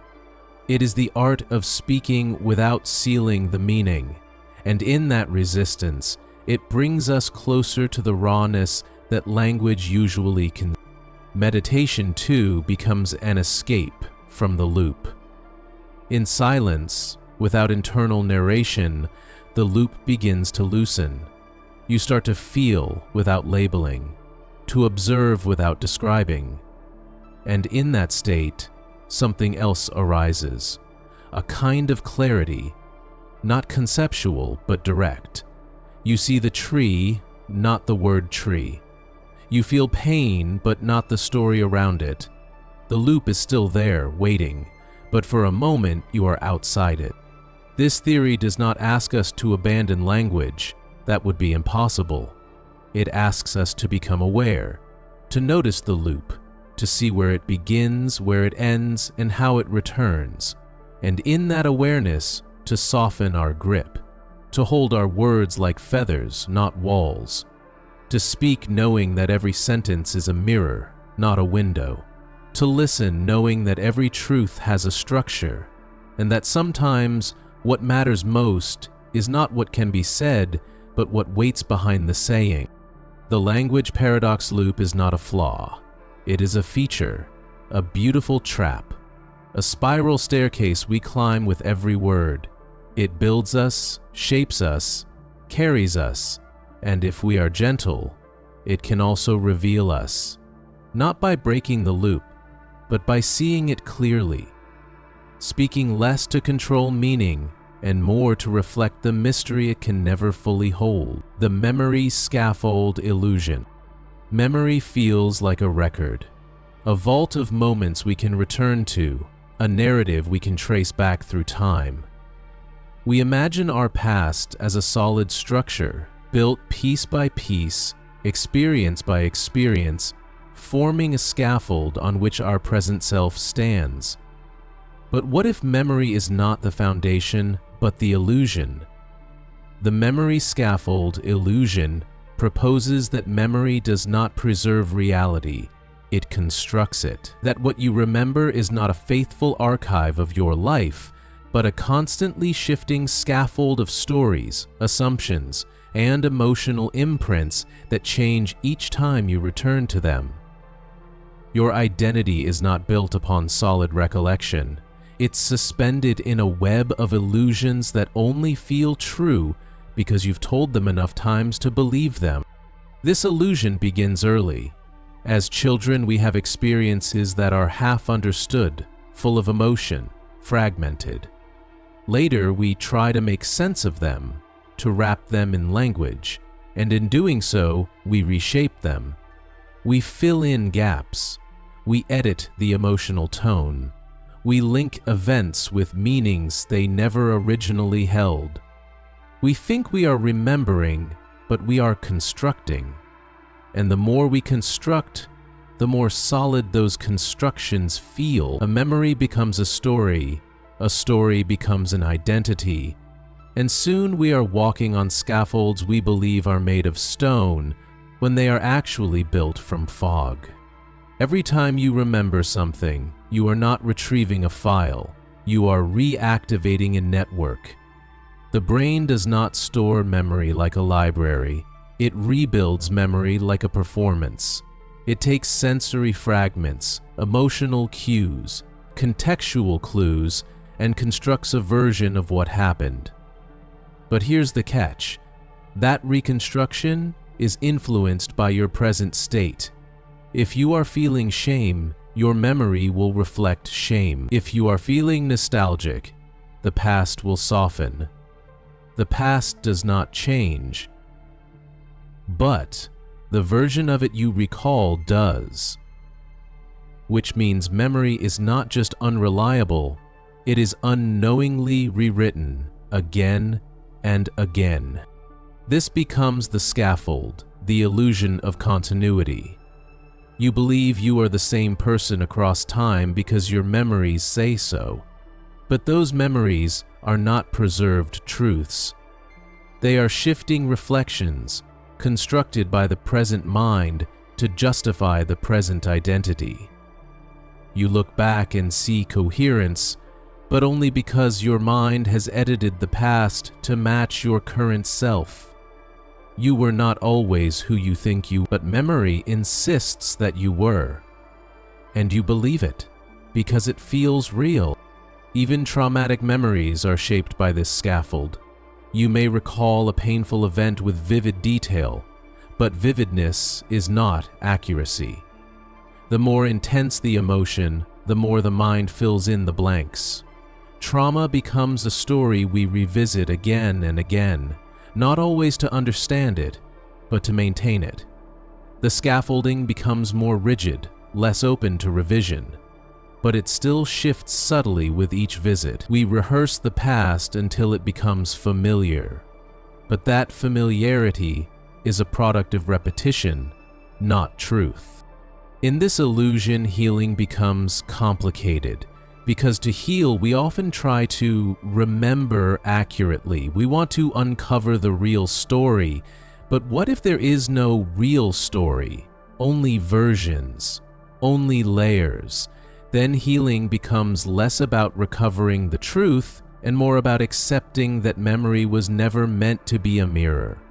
It was meant to be a framework, a working model, a rough draft that helps us function, relate, and move forward. The goal is not perfect recall. The goal is spaciousness, the ability to hold multiple versions of what was without clinging to any one as the absolute. This theory also reshapes nostalgia. When we remember the past fondly, we think we're being accurate. We long for how things were. But what we're actually doing is layering our current longing over old fragments. The warmth you feel for that summer afternoon, that childhood home, that lost relationship, it's real. But it's real now. It's a current emotional response to an imagined past. The memory you return to is not preserved like an artifact. It's reassembled like a painting you keep repainting, adding warmth or sorrow, depending on the mood you bring into the moment. Even the idea of formative years is complicated under the memory scaffold illusion. We say, "This shaped who I am," but that belief is often retroactive. You assign importance to an event because it fits your current narrative. You say, "That moment made me strong," or "That failure defined me." But you didn't always think that. You crafted that meaning later, from the scaffolding. The event may have been one of many, or even minor at the time, but now it glows with symbolic weight because your current self needs it to. This is not to say memory is meaningless. On the contrary, it is everything. But not because it reveals the past, because it constructs the present. Memory is not what happened. It's how you continue to happen. Each remembered moment is not a brick. It's a reflection in a moving stream. And yet, those reflections build the bridge you walk across every day, thinking it was laid down by time. But it was laid down by attention, by emotion, by storytelling. The illusion becomes clearest when we experience memory gaps, when we realize that we cannot recall a face, a year, a room. These absences should be terrifying, but often they are not. Because the scaffold fills them in. You say, "It must have been like this." You borrow details from other memories. You insert assumptions, and suddenly the gap is gone. The illusion is restored. Memory is not the preservation of what was. It is the smoothing of what remains. Language plays a critical role here. The way you describe a memory shapes how you store it. Say, "I survived," and you encode strength. Say, "I was abandoned," and you encode victimhood. The events may be the same, but the framing changes everything. And because we tell ourselves these stories repeatedly, we begin to forget they were choices. We begin to believe that the memory came to us that way, but we shaped it word by word, feeling by feeling, until the story became indistinguishable from the truth. Dreams, too, reveal the scaffold's flexibility. You may dream of someone from your past, only to realize that the version in your dream behaves unlike the real person, but your mind accepts it. Because in the dream world, memory is even looser, reality unmoored from fact. This is closer to how memory actually works, a fluid merging of detail, emotion, and imagination. In sleep, the scaffolding shifts more freely, and yet when you wake, the dream fades, and the waking memory returns, solid, confident, rehearsed. The memory scaffold illusion also explains the fragility of eyewitness accounts. In courtrooms, in journalism, in history, we rely on human recollection. But science shows us how malleable memory is. Suggestion can alter it, repetition can distort it, confidence can inflate it. We don't just misremember, we remember things that never happened. And once embedded, false memories feel as real as true ones, because the scaffold is not concerned with accuracy, it is concerned with stability, with coherence, with the sense that your story makes sense even if it's untrue. And yet, the scaffold serves a purpose.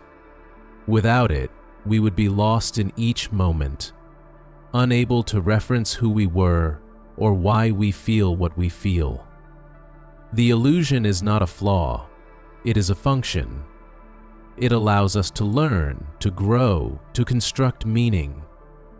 It allows us to return to a version of our childhood, not to rewatch it, but to reinterpret it. Memory is not a file cabinet.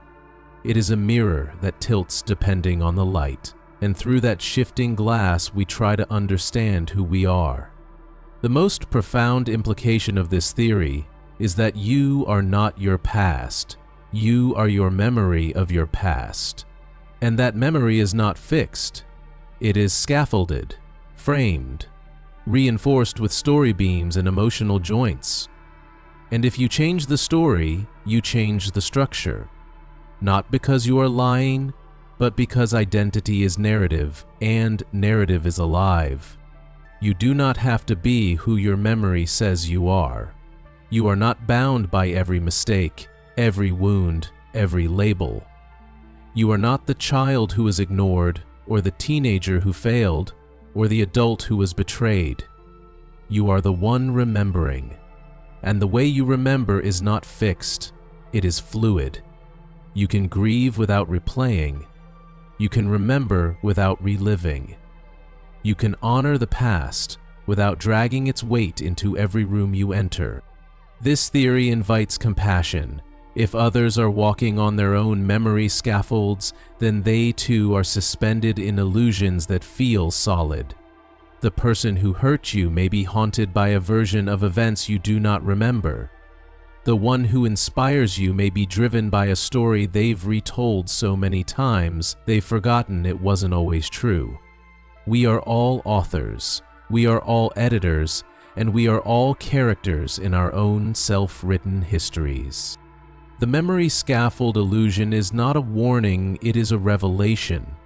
It shows us that identity is not a sentence, it is a process. Not a monument, but a mosaic. Memory is not meant to trap you, it is meant to support you, however imperfectly. And when the scaffold creaks, when it bends, when it breaks, that is not failure. That is the invitation to rebuild. You are not the sum of what you remember. You are the act of remembering itself. The quantum ghost echo. There is a place where reality flickers, where presence and absence blur, where a particle seems to know whether it's being watched, and a choice made here affects something over there. At the heart of quantum mechanics lies a silence that science can describe but not explain. A strangeness so deep that every measurement seems to carry the whisper of something unseen.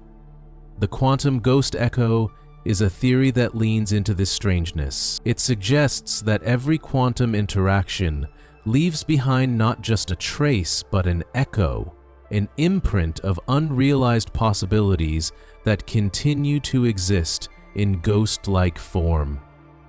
These echoes do not vanish. They ripple through the quantum field like forgotten footprints, shaping what happens next, even though they themselves never happened at all. The idea begins with the observer problem. In quantum experiments, the mere act of observation appears to influence the outcome. A particle behaves differently if it's watched. A wave collapses into a point when measured. But what is it about observation that changes reality?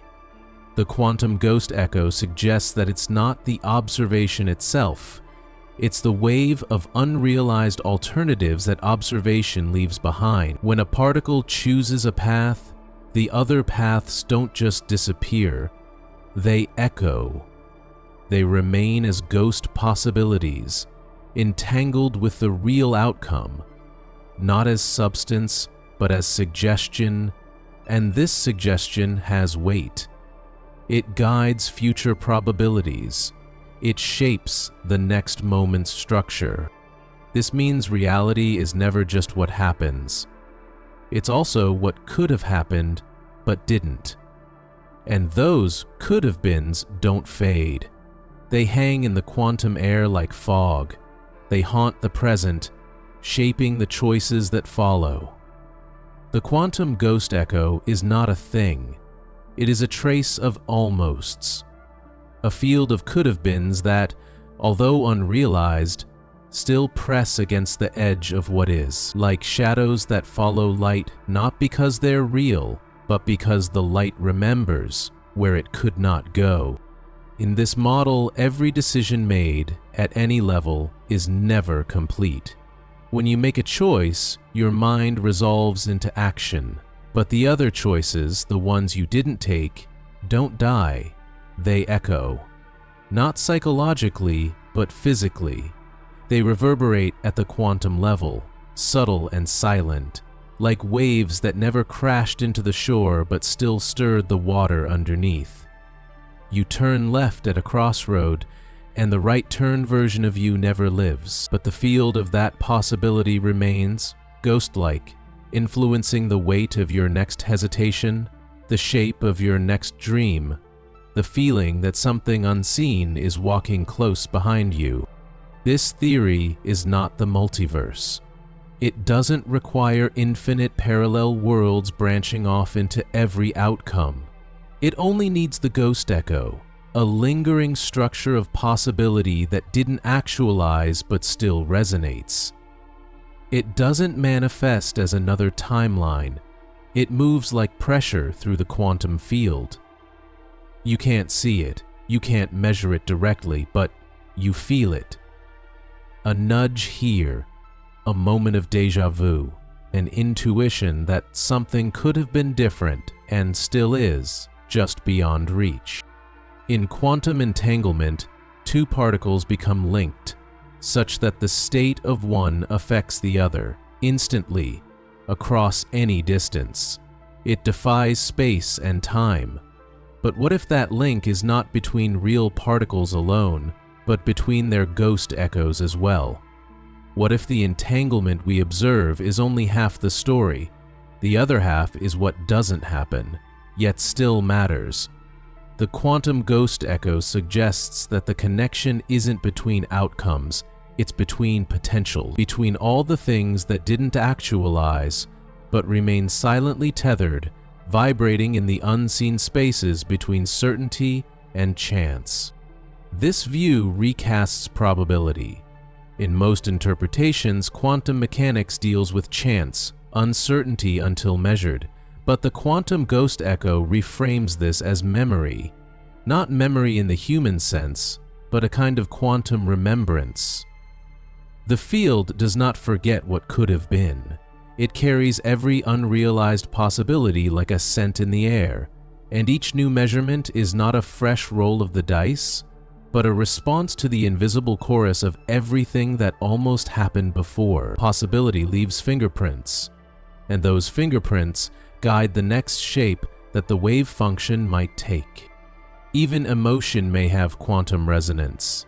Think of grief, not just for what was lost, but for what never was, the life not lived. The words never said, the reunion that didn't happen. The quantum ghost echo proposes that this grief is not purely psychological, it's quantum recognition. You are mourning not just the past, but the echo of possibilities that still hover near, shaping your present with a kind of silent gravity. The weight you feel is not just sadness, it's the ghost presence of what could have been and still exists just outside the edge of experience. Likewise, intuition becomes a kind of quantum listening. You know something before you can explain why. You feel a turn before the road bends. The quantum ghost echo says this may be your mind tuning into the field of unrealized possibilities, sensing the shape of what almost happened and letting that shape guide your awareness. This is not prophecy, it's resonance. You're not seeing the future, you're brushing against the echo of futures that almost were, and that still shape what can be. Dreams take on new meaning here. In dreams, the laws of logic weaken and the unreal becomes vivid. You meet people who are gone. You experience paths you never took. These are not random simulations. The quantum ghost echo suggests they are interactions with the echo field. Your dreaming mind slips past the boundary of the actual and touches the shadow of the possible. You are not inventing a dream, you are entering a quiet chamber where what didn't happen still hums. Time itself begins to shimmer under this view.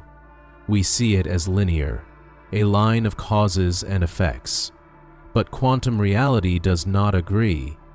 Events can influence each other backward, forward, non-locally. In this looped structure, the ghost echo can travel. What didn't happen yesterday may still shape what does happen tomorrow, not through some mystical fate, but through the persistent weight of unrealized structures. The world does not forget what it could have been. The quantum ghost echo is time's memory of its own unfinished sentences. Even identity dissolves under this theory. Who you are is the result of countless decisions, but who you could have been still lingers. You are not only this version of yourself, you are surrounded by ghost versions, paths not taken, words unsaid, dreams unfollowed. They do not live in regret, they live in resonance. They inform your character not as wounds but as silent shadows. Every hesitation, every curiosity, every half-finished thought. You feel them because the quantum field still holds their shape. The ghost echo is not haunting, it is gentle. It doesn't trap you in the past. It reminds you of possibility. It hums with potential. It tells you that what you didn't choose still matters. That the doors you didn't open are still there in a different form. They may not lead where they once did, but their outline remains. And sometimes, in silence, you feel their presence, not as loss, but as atmosphere. This theory changes how we grieve, how we hope, how we heal. Grief no longer becomes a rupture, but a resonance. Hope is not an invention, it is a tuning. You hope because the field of what could be is already whispering its shape to you. Healing happens not by forgetting what might have been, but by integrating its echo, letting it reshape your presence, not by returning, but by revealing itself in new form. The quantum ghost echo invites us to stop seeing the world as solid and final. It is not made of events alone, but of almost events, not just of particles, but of potentialities. It suggests that we are always walking through a field of unfinished music, notes that were never played, harmonies that could still resolve. And maybe this is why we are drawn to art, to poetry, to quiet moments alone, because in them we feel the echoes more clearly, not as memories, not as fantasies, but as truths that never took form, yet still pulse beneath everything that did. You don't need to understand quantum mechanics to feel this. You've already felt it, in a misconnection that lingers, in a place that feels familiar though you've never been, in the word you almost spoke but didn't.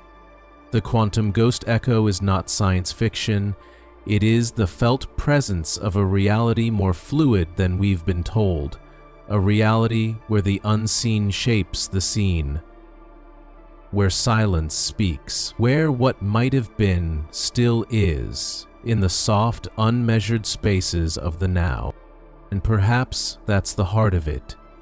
The universe is not a closed loop, it is an open chamber, a place where echoes matter, where potential is not erased by choice, but held, like light that never struck the wall, but still moves in waves.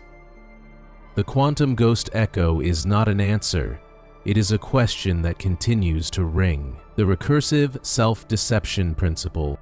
We like to think of the self as a reliable narrator, a witness to experience, a center of awareness that sees clearly, judges wisely, and moves through the world with intention.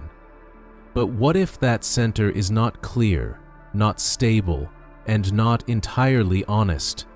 What if the mind, in its desperate attempt to make sense of reality, must constantly deceive itself, layer upon layer, story upon story, illusion wrapped in narrative, wrapped in belief? The recursive self-deception principle suggests that consciousness is not a beacon of truth, but a machine of self-deception, not in malice, not in madness, but in necessity. That to remain stable, the mind must hide truths from itself, and then forget that it has done so. This principle begins with a simple observation. The human mind is layered. You are not one awareness, but many processes, some conscious, some unconscious, some ancient, some newly evolved. And these processes do not always agree. One part of you wants safety, another craves risk. One part tells the truth, another edits it before it reaches the surface. And in this friction, something strange happens. A third part, the storyteller, steps in to reconcile the conflict. It weaves a coherent self-image, a clean narrative, one you can live with, one you can believe. But that narrative often erases the mess beneath, the contradictions, the impulses, the contradictions that were too much to hold all at once. And so begins the loop. The mind creates a version of itself that it can accept, and then, crucially, it forgets that it created it. It believes in it. It swallows its own performance. The actor becomes the audience. The lie becomes indistinguishable from memory. This isn't pathological, it's foundational. The recursive self-deception principle says that identity is built from this process. You are who you are, not because of what is true, but because of what your mind allows you to see, and what it insists you never question. This is not about overt denial, it's about subtle curation. You remember your courage and forget your hesitation. You highlight your generosity and blur your pettiness. You craft a version of the past that flatters the present, and you do this not once, but endlessly. Each new layer of awareness edits the previous one, and then edits its own edits. Like recursive loops in code, the self revises itself into existence. The illusion deepens, not because you are deluded, but because the system must protect coherence. Discomfort is a threat to function, so the system hides it, not in the dark, but in plain sight, repainted as something acceptable. Memory is one of the primary tools of this deception. We think we remember the past as it was, but we remember it as we need it to be. Each recollection is a reconstruction, influenced by our current mood, our values, our needs. The version of you who overcame a crisis may have been terrified, but your memory erases the trembling, not out of dishonesty, but out of alignment. The current self needs a stable scaffold, so the past is reshaped to support it. You are not lying, you are editing, and you forget that the edits ever happened. This principle also explains our blind spots. We all have beliefs we defend fiercely, even in the face of contrary evidence. But why? Why is the mind so invested in certain stories? Because those stories hold up entire layers of the self. If one thread is pulled, the whole fabric trembles. And so, rather than re-examining, the mind doubles down. It reinforces, it distracts, it invents justifications, and then it forgets that it invented them. This is the recursion, not just lying to yourself, but lying about the fact that you ever lied. We see this in relationships. We tell ourselves someone is right for us. We see the red flags. We feel the dissonance, but we explain it away. We paint over the cracks with language. They're just stressed. I'm being too sensitive. We repeat these lines until they feel like truth. Until the original discomfort is gone, replaced by the comfort of the edited story. And later, when it ends, we say, I never saw it coming, but the truth is, we saw it. We just hid it. And then we hid the hiding. The recursive self-deception principle doesn't imply weakness, it implies complexity. The mind is trying to hold too much: conflict, memory, instinct, contradiction. And so it builds a house of mirrors, each reflection slightly edited, each layer believing in the layer before it, and the result is a self that feels whole, while being constructed from partial truths. It functions, it survives, it even thrives, but it is not fully honest. It cannot be. The full truth would be too heavy. Even introspection becomes part of the loop.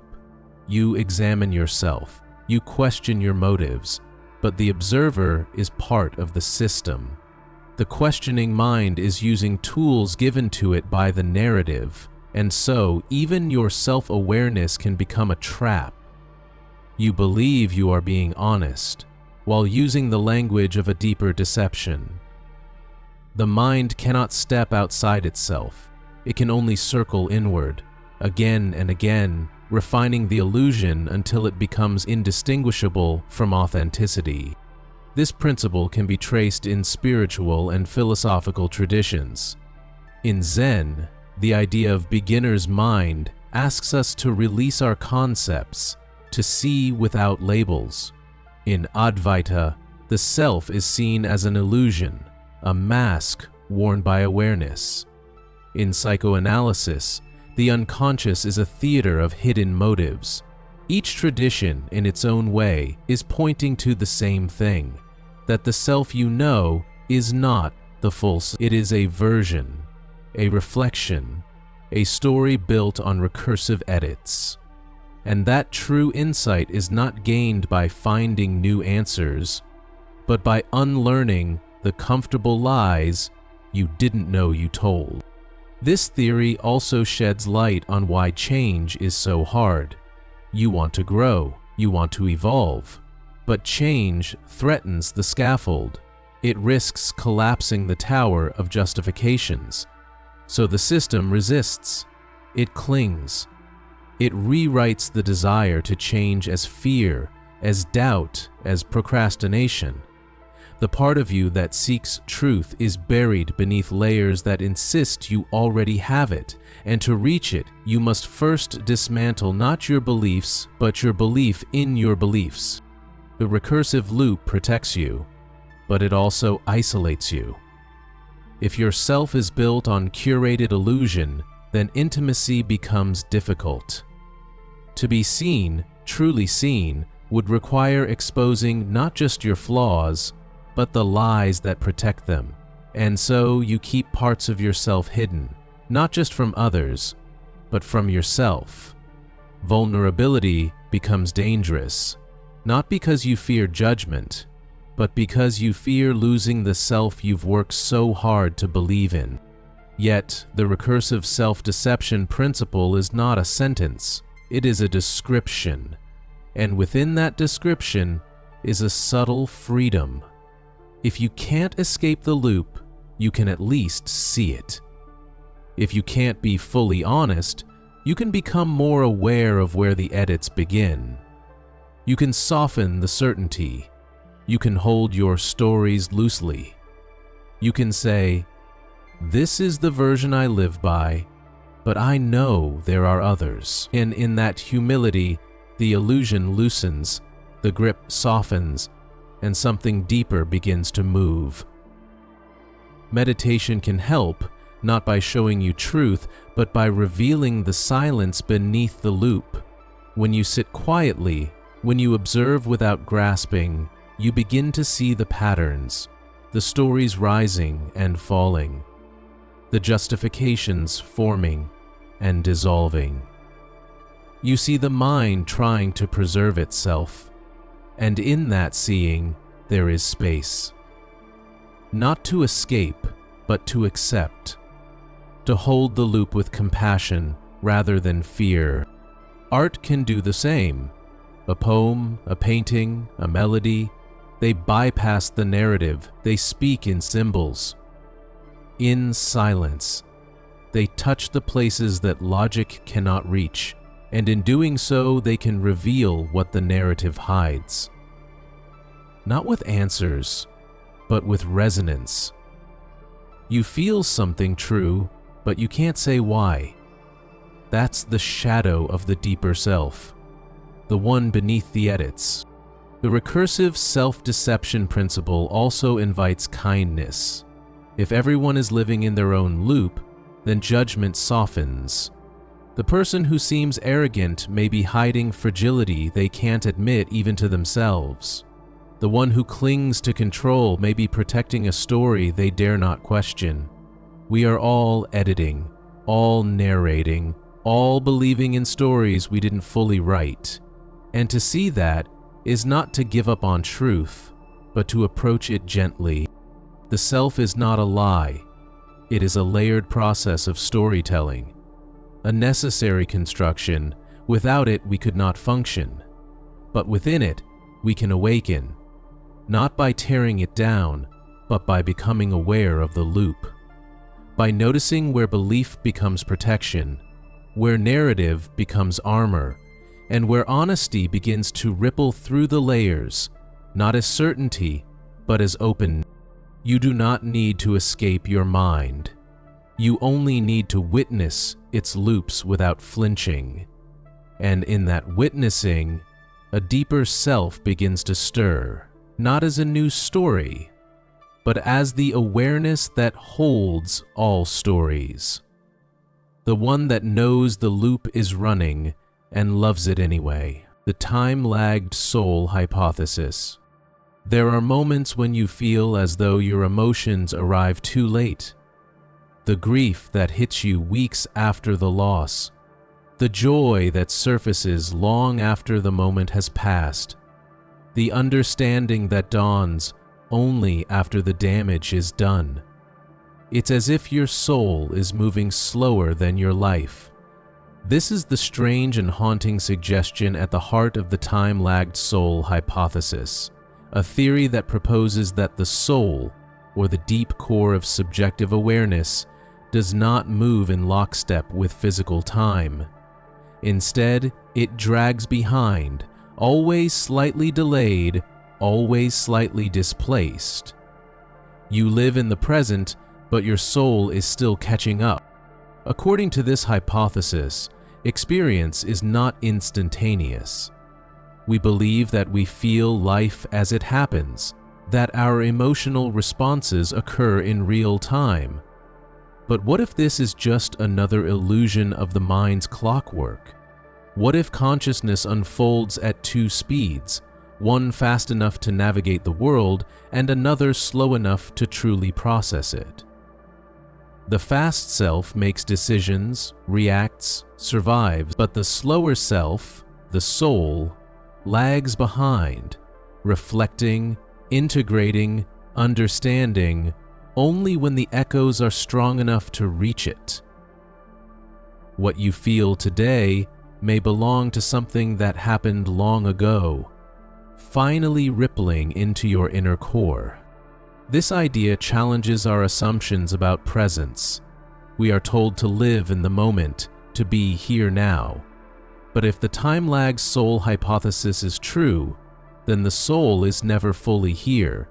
It is always a few frames behind, always remembering, digesting, reviewing. Not as memory, but as delayed feeling, like the way sound echoes in a canyon, reaching your ears a second too late. Reality moves forward, but your essence is always a step behind, watching, gathering meaning from what has already passed. We see signs of this delay everywhere. The delayed reaction to trauma, the confusion that only later becomes clarity, the sadness that comes not during the break, but during the quiet days that follow. We ask ourselves, why didn't I feel it then?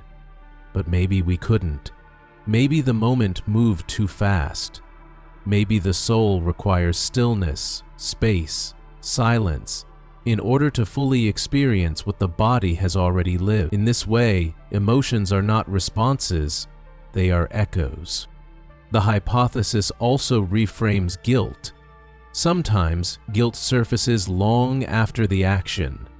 At first, you justify, you rationalize, but later, weeks, months, even years down the line, the weight settles in. You feel it not because you were blind before, but because your soul hadn't yet arrived at that moment. Your awareness of the moral impact was lagging, not because you lacked conscience, but because the deeper part of you moves more slowly than thought. In the time-lagged model, guilt is not a flaw in character, it is a symptom of latency, the self catching up to its own actions. Love too behaves this way. There are people you don't appreciate until they're gone, moments you don't treasure until they're over, words you should have said but didn't realize until the silence grew loud. And in each case, the realization feels real but late, and we call this regret. but the time-lagged soul hypothesis calls it alignment. The soul finally arriving where the life had already passed, like a traveler who missed the train not because they weren't trying, but because they were walking in a different rhythm altogether. This model is not sentimental, it is structural.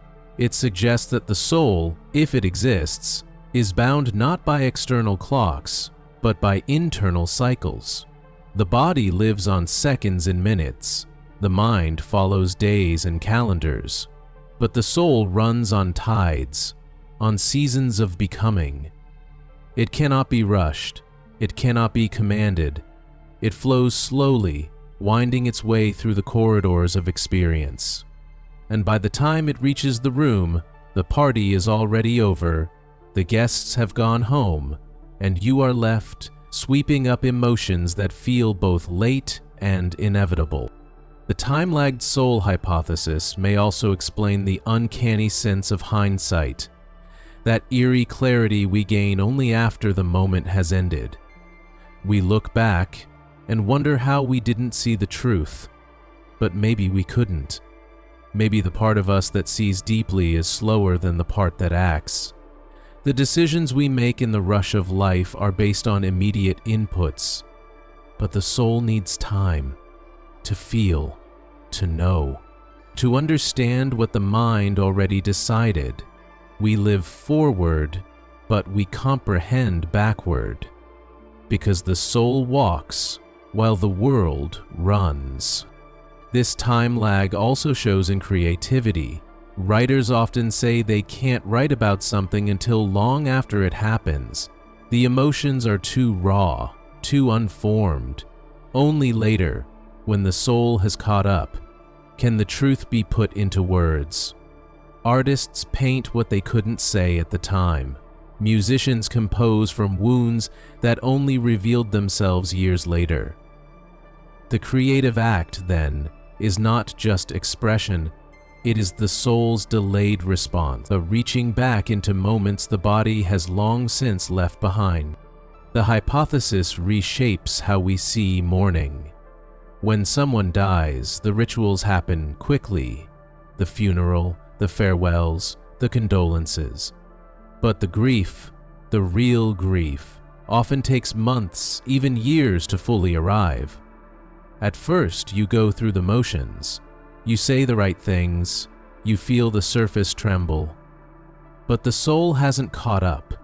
It's still walking toward the loss, still approaching the space where the absence lives. And when it finally arrives, the weight crashes down, not as a surprise, but as a long echoed truth. Relationships, too, are haunted by this delay. Sometimes you leave someone, or they leave you, and at first you feel fine, detached, rational. But then, weeks later, a song plays, a smell returns, and something in you opens. You feel the loss for the first time, not because you didn't love them, but because your soul has just now entered the room where they used to be. You cry late, you remember late, because the soul, always walking behind, is just now reaching the scene of the story. This idea does not suggest dysfunction, it suggests depth, a deeper layer of the self that cannot keep pace with the surface, and perhaps it shouldn't. Perhaps it is this delay that allows meaning to grow. If the soul processed everything instantly, it would be overwhelmed. Instead, it arrives when it can. When the dust has settled, when the echoes are quiet enough to hear. The soul does not interrupt the moment, it observes its aftermath, and in that space, it finds truth. Time itself begins to shimmer under this model. We are taught to think of time as uniform, but subjective time is uneven. Days blur, minutes stretch, years pass in a blink, and the soul seems to float in this elastic landscape, unaffected by clocks. Sometimes it stays too long in old rooms. Sometimes it hasn't yet entered the one you're in. You feel disconnected, numb, restless, not because something is wrong, but because you are still waiting for the deeper part of you to arrive. Dreams may be evidence of this delay. In dreams, the soul explores what the conscious mind hasn't yet caught. You dream of the person you lost, not when they leave, but later, when the soul finally reaches their absence. You dream of unresolved feelings not because you're avoiding them, but because the soul is just now brushing against their edge. Dreams are not fantasies. They are dispatches from the part of you that walks in a different time zone. The time-lagged soul hypothesis also explains healing. We expect closure to come quickly. We think that insight should follow pain like dawn follows night. But healing is slow, not just because wounds are deep, but because the soul hasn't reached the site yet. It takes time to arrive, to bear witness, to sit in the wreckage and begin to rebuild. The mind wants progress, but the soul wants presence, and presence in this model comes late, but it comes fully. There is grace in this slowness. If the soul is always delayed, then maybe we don't need to rush our feelings. Maybe we can stop judging our timing. If you feel sadness long after the storm, it doesn't mean you're broken. It means you're in sync with something deeper. If your joy seems to arrive after everyone else has moved on, maybe that's because your soul finally reached the light. You're not behind, you're simply aligned with a slower rhythm. This hypothesis also softens regret. So much of regret is rooted in time, what we didn't say, what we didn't do. But maybe we were never meant to act then. Maybe the soul wasn't there yet. Maybe our capacity to feel had not yet ripened. This isn't an excuse, it's a kind of mercy. To know that sometimes we are simply out of sync with ourselves, and all we can do is wait. And when the soul finally catches up, greet it without shame. We often ask why we feel out of place, why we don't feel fully present, even in moments that matter. The time-lagged soul hypothesis says, because part of you isn't here yet, it is still gathering the past, still walking through the landscape of what already happened. And when it arrives, the moment will bloom, even if it's no longer new. The past will deepen, the feeling will sharpen, and you will understand why the now never felt whole, until the echo completed it. This idea doesn't require belief in a literal soul. You can call it whatever you like: the unconscious, the deeper mind, the emotional body, the emotional body. The name doesn't matter. What matters is the pattern, the delayed awareness, the slow unfolding, the way life moves faster than the part of you that truly feels it, and the way that lag, though frustrating, allows something profound to emerge, a truth you didn't see, but always carried.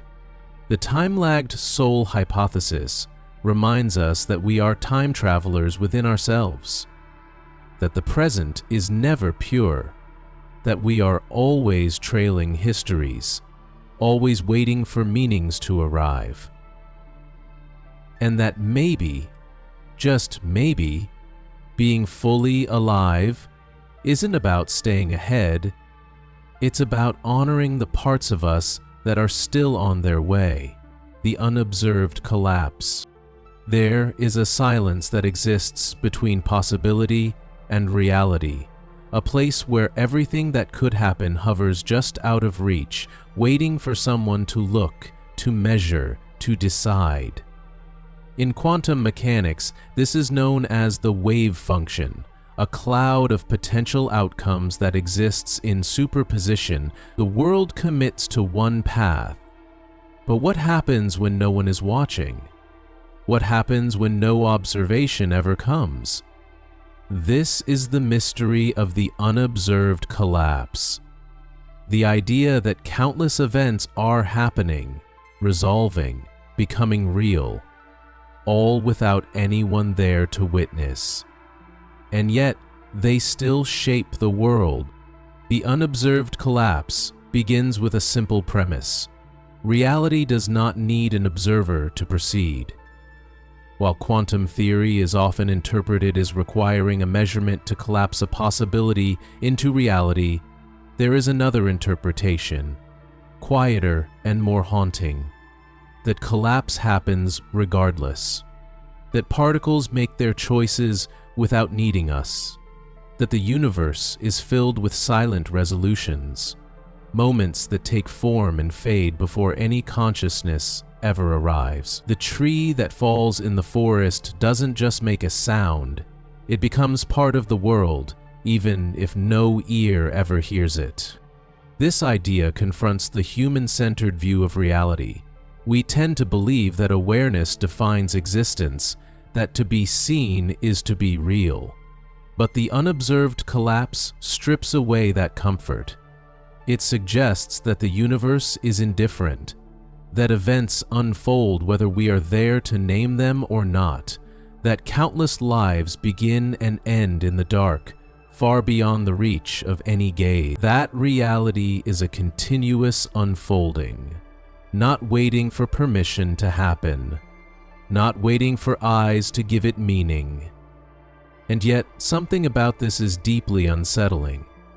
We imagine our perception as a kind of spotlight illuminating truth. But in this model, most of the world lives outside that light, not in shadow, but in autonomy, collapsing, becoming, disappearing.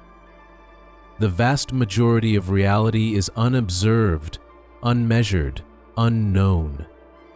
And that means we are not participants in every collapse. We are not witnesses to every becoming. We are, most of the time, absent. And the world proceeds anyway. The unobserved collapse also applies to inner life. There are thoughts you never speak, feelings you never name, intuitions that rise and fall before you can grasp them. Not every emotion becomes language. Not every idea becomes action. These moments too collapse in silence. They resolve themselves without ever becoming part of your conscious narrative. You feel a flicker, a sense, a gesture of thought, and then it's gone. The inner world mirrors the outer. Most of what happens within you is never observed. But it still matters. It still shifts your path, like a wave collapsing behind the scenes. In relationships, the same pattern appears. There are words you almost said, but didn't. Glances exchanged that were never interpreted. Decisions made by the other person in a room you never entered. You live with the consequences of choices that were resolved without your observation. Their meaning ripples into your life, even though the moment of collapse was not yours to see. You feel the echo, not the origin. You suffer or flourish by outcomes that unfolded unseen. This theory reshapes memory. You remember what you noticed, what you focused on. But what about everything you didn't? The faces in the crowd you never registered, the questions you never asked, the truths you never heard. These events still happened. They collapsed into form, into reality, into consequence. But because you didn't observe them, they didn't become part of your memory scaffold, and yet they continue to influence the course of your life in quiet, indirect ways. The future you inhabit is built on unobserved moments. Dreams may hint at these silent collapses. Sometimes in sleep you experience scenes that feel rich with meaning yet make no narrative sense. A person you've never met, a feeling you've never faced, a decision already made. Perhaps the dream is not a fantasy but a brush with what your waking mind ignored. a glimpse at the unobserved folds of your life. The dream doesn't invent, it reveals. It lets you peer into the space where the world resolves itself beyond your attention. Even memory of the self becomes fluid under this model. You believe you are consistent, that your sense of identity is stitched together by continuity, but much of who you are has been shaped by what you didn't notice, by choices you made unconsciously, by moments you skipped, by collapses you never witnessed. The version of you you remember is the version lit by awareness, but outside the light, you made other turn, and they shaped you just as much. You are, in part, built from unseen events. The unobserved collapse introduces a quiet humility. It reminds you that the world does not wait for your recognition, that reality unfolds regardless of your understanding, that truth is not contingent on attention. Most of what exists will never be known. Most of what matters will never be recorded, and that includes the lives of others.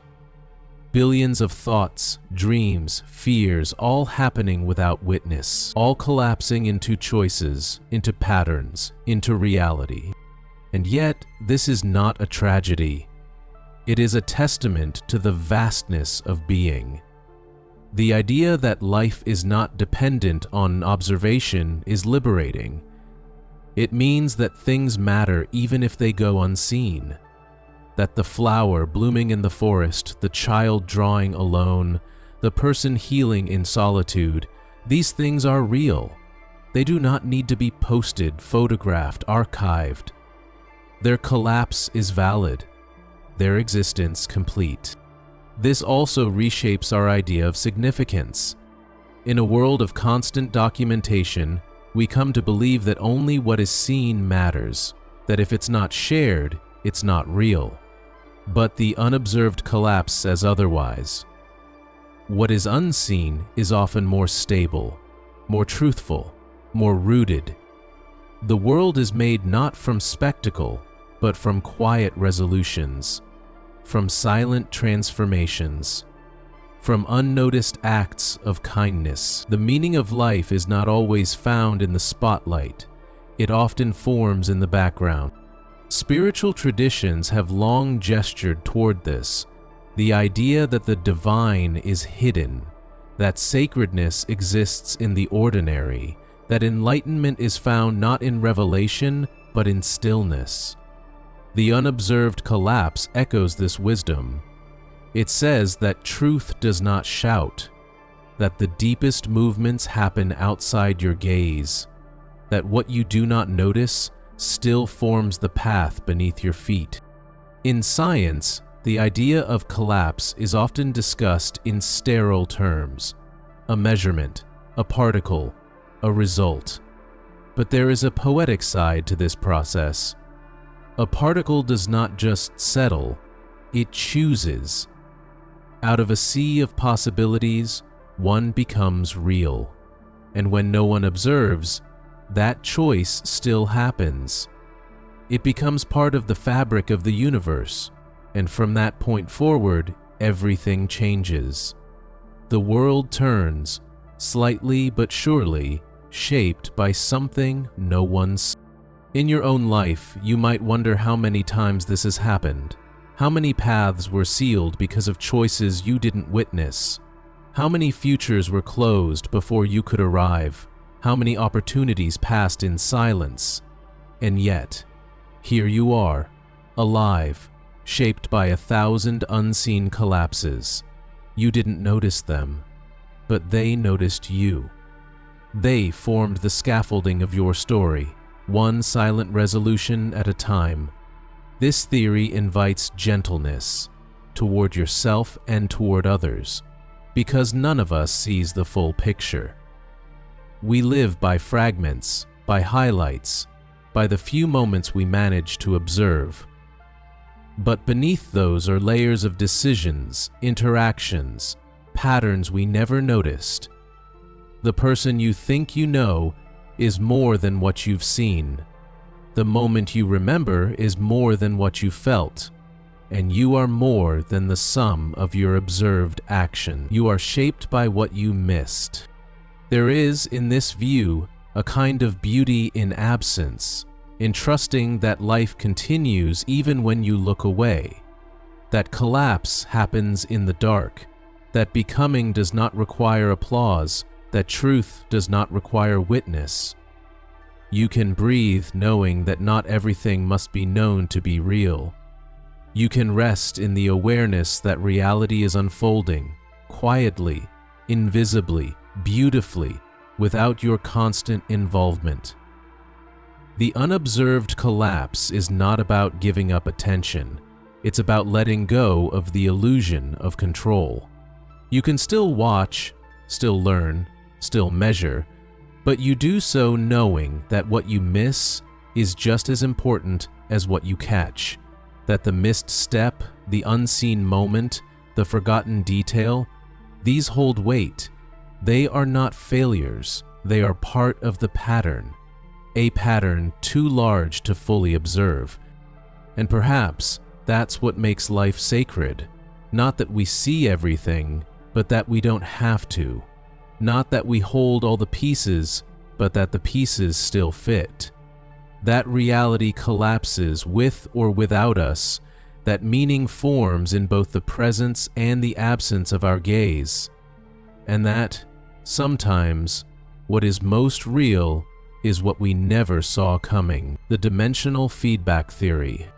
What if time doesn't only move forward? What if dimensions don't just stack outward, but also spiral inward? The dimensional feedback theory is a quiet, unsettling suggestion that what happens in one layer of reality subtly echoes into others, not just in linear cause and effect, but as recursive influence. That higher dimensions ripple downward, while lower dimensions echo upward. That your thoughts may not only emerge from neurons, but from configurations of awareness existing in dimensions above and below your current one. And that everything you do may be part of a feedback loop more ancient and intricate than we've ever imagined.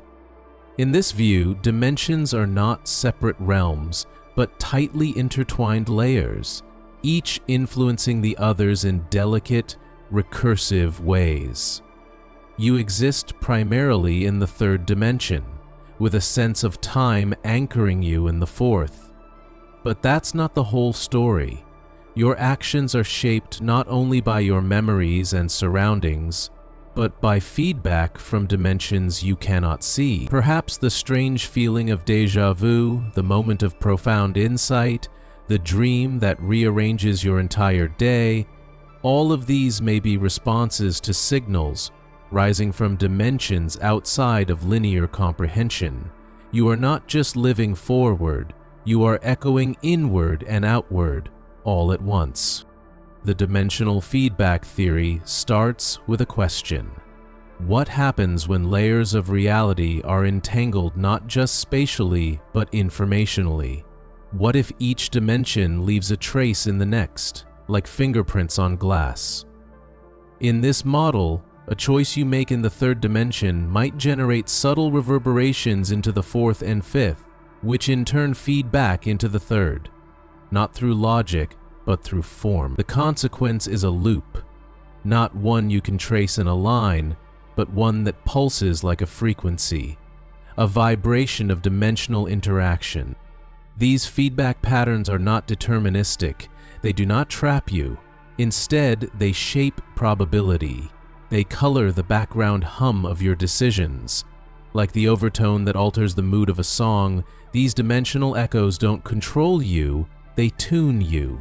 You feel nudged, guided, subtly curved in one direction rather than another, not by fate, but by resonance. You are responding to layers of reality that your conscious mind cannot map, but your deeper self still hears. Consider emotion. Emotions are not just reactions, they are signals. In the dimensional feedback model, An emotion may not originate in your current layer of awareness. It may be the echo of a deeper or higher dimensional state. A sadness with no origin, a joy with no trigger, a fear that enters without warning. These are not irrational. They are the ripples of feedback. Your dimensional body, something broader than your physical form, is reacting to input your conscious self has not yet processed. And so, you feel first, understand later. The same can be said of insight, the sudden solution to a problem, the inspiration that seems to arrive from nowhere. You might believe it came from your subconscious, but what if it didn't? What if it came from a dimension that loops backward into this one, not in time but in form? You didn't figure it out. You received it, not as a gift, but as a resonance returning from a layer of reality you've never visited, but which has always been folded inside you. In this model, cause and effect become less rigid. A moment now might be caused not only by the past, but by a curvature in dimensional space. You feel pulled to a place, drawn to a person, compelled to make a change. But it's not the result of logic. It's feedback, a future echo that is already looping into the now. The dimensions are not stacked like stairs. They are braided like currents. And sometimes the tide flows inward, sometimes the ripple arrives before the stone is thrown. The dimensional feedback theory also suggests that consciousness itself is not confined to the brain. The brain may act as a receiver, a translator, but the signal, the awareness, spills across dimensions. Your waking thoughts are the surface. Beneath that surface, countless loops are running. Sensations from deeper fields, responses from distant layers.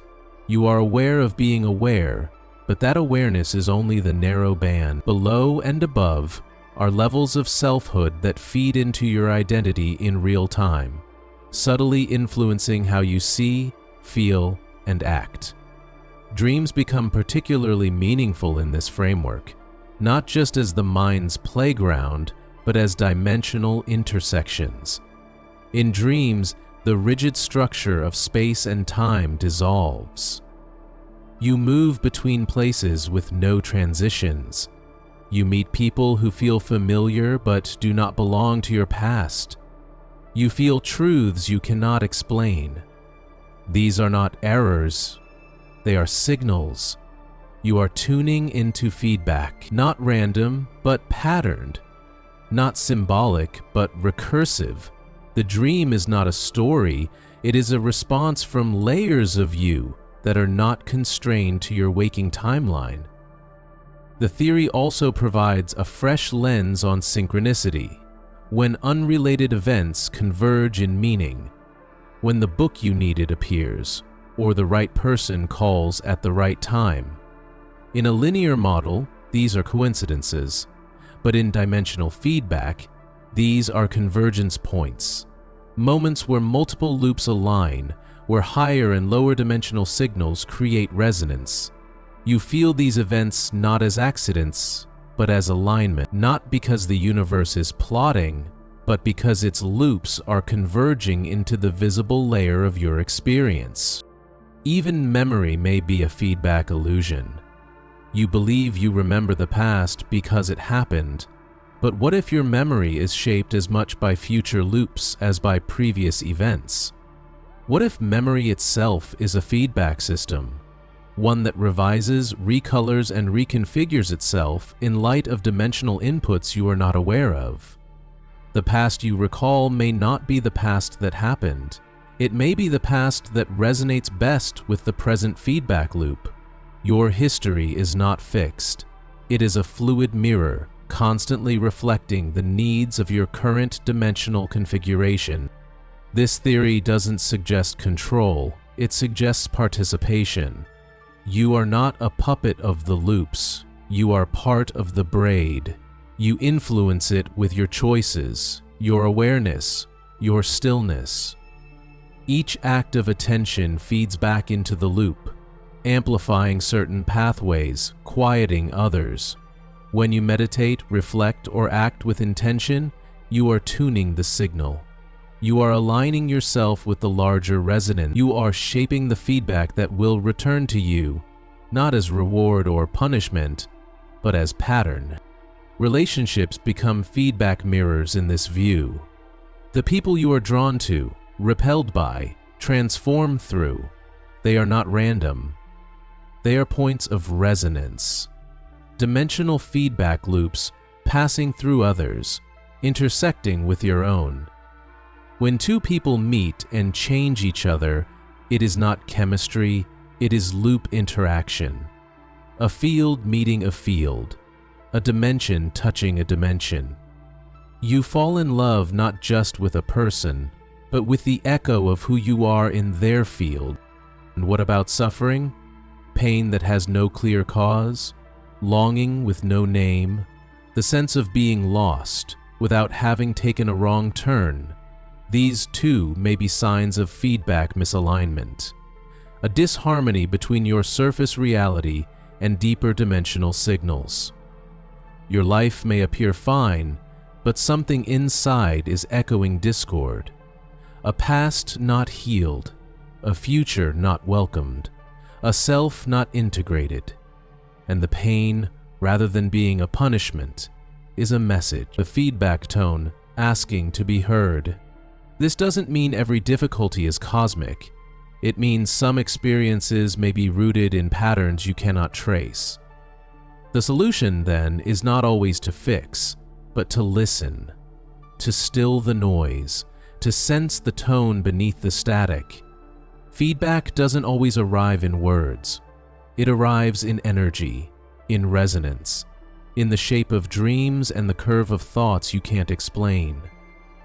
Healing in this model is not repair, it is retuning, returning to the tone that belongs to you, through silence, through patience, through trust in signals you cannot name. The dimensional feedback theory does not require belief in otherworldly realms. It only asks you to consider that you are more than linear, that your life is not just a path, but a pattern, that yourself is not a surface, but a field. You do not need to map it, only to honor it, to know that what moves you may not always be traceable, and that what guides you may be part of something vast, unseen, but deeply intelligent. This theory is not about explaining everything. It is about softening into mystery, allowing that not every feeling must be named, that not every signal comes from this world, that being alive may mean participating in loops that stretch across dimensions you will never see, and yet they know you, they shape you, they call to you in ways only your deepest self can hear. So when you feel a pull you cannot justify, a knowing you cannot explain, or a peace that arrives without cause, pause. You may be hearing the feedback. You may be resonating with your dimensional self, and in that moment, without needing proof or language, you are aligned. You are part of the pattern. You are home. The reverse existence paradox. What if you were not born into existence, but instead are steadily falling out of it? What if life, as you know it, is not a movement from nothingness to being, but the slow unraveling of a prior wholeness? The reverse existence paradox proposes a strange, quiet inversion, that we are not becoming more real as we grow, but less. That existence is not something we move toward, but something we are leaving behind, not in a linear descent, but in a soft diffusion, not a birth into life, but a graceful forgetting of where we once were, fully whole. From the moment of your first breath, you believe you are beginning. You count years forward. You accumulate memory, language, identity. But what if all of this is the echo, not the source? What if the most complete version of you existed before birth, and life is the gradual unraveling of that completeness into form, into separation, into fragmentation? Under this paradox, consciousness is not the creation of self, but the scattering of it. You are not forming, you are fading. And the person you become is a residual shadow of what you already were. We do not remember the beginning. Our earliest days are filled with blankness. We call it infantile amnesia, an artifact of undeveloped memory. But what if the silence is not due to immaturity, but to depth? What if we forget because the memory of wholeness is too vast for language, too deep for thought? The baby stares into the world not as a novice, but as someone who has just fallen from eternity, bewildered by specificity, disoriented by the illusion of division. And as we grow, we become more articulate, more social, more individual, but less aware of the totality we once embodied. The reverse existence paradox also suggests that death is not an end but a return, not the termination of the self, but the convergence back into the place from which selfhood unraveled. In this view, death is not terrifying, it is reconnection. Like a drop of ink spreading in water, life is a temporary pattern. And when the pattern dissolves, the ink does not vanish, it rejoins the medium. It was never separate, only distinct, and in death that distinction fades, returning to the whole. We often think of learning as accumulation, but what if it's erosion? What if wisdom is not about gaining new truths, but about letting go of the illusions that form when we fall into existence? A child may see the world with a kind of purity, not because they know more, but because they have not yet forgotten as much. And as we age, we lose that clarity, replacing it with structure, belief, and the illusion of progress. But the soul, quietly, is not climbing, it is releasing, not becoming more, but remembering less. Even the experience of time seems to reflect this paradox. As children, time feels vast and slow. Each moment stretches, but as we grow, time accelerates. The years collapse into each other, the days blur. This is often attributed to changes in perception, to the ratio of time experienced to life lived. But what if it's something deeper? What if time speeds up because the tether to wholeness grows thinner? What if the quickening is a symptom of diffusion, the self becoming lighter, more spread out, more ghost-like, as the return to non-being draws near? Identity under this paradox is a temporary scaffold. You are not building yourself, you are scaffolding around a fading signal. You hold together habits, memories, roles, but beneath that structure, something quieter is slipping away. The presence that once held everything in unity is now spread thin across years, responsibilities, experiences. You are not a person becoming stronger. You are a soul becoming softer. And the moments of peace you feel, when you stop, when you breathe, when you let go, are moments when the unraveling pauses and you sense, however faintly, what you were before the fall. This also changes how we understand memory. The past feels like something we left behind, but in this view, it's something we are slowly releasing. The memories you lose are not stolen, they are returning. The names you forget, the dreams that dissolve, the days that vanish into fog, they are not failures of the mind, they are evidence of the paradox at work. You are not losing the past is dissolving its grip. The further you fall from wholeness, the more gently those fragments loosen. and drift back into the space between form and formlessness. Love may be the greatest paradox in this theory. We seek it to feel whole. But what if love is the brief recognition of another's unraveling? A moment when your fading signal harmonizes with theirs, when two souls, both falling, both forgetting, catch a glimpse of the same echo. Love is not a building up, but a tuning in. And heartbreak, the loss of love, is not a break in progress, but the resumption of entropy. The collapse continues, and we grieve not only the person, but the moment of clarity they offered. A pause in the unraveling. A glimpse of what once was whole. Dreams, too, carry the shape of the reverse. In dreams, time reverses. Meaning collapses. You fly. You fall. You dissolve. You become others. You become none. The structures of waking life lose their grip. And perhaps this is because dreaming draws us closer to the edge of form, closer to the memory of non-separation. In dreams, the self is less coherent, but maybe that's not disorder.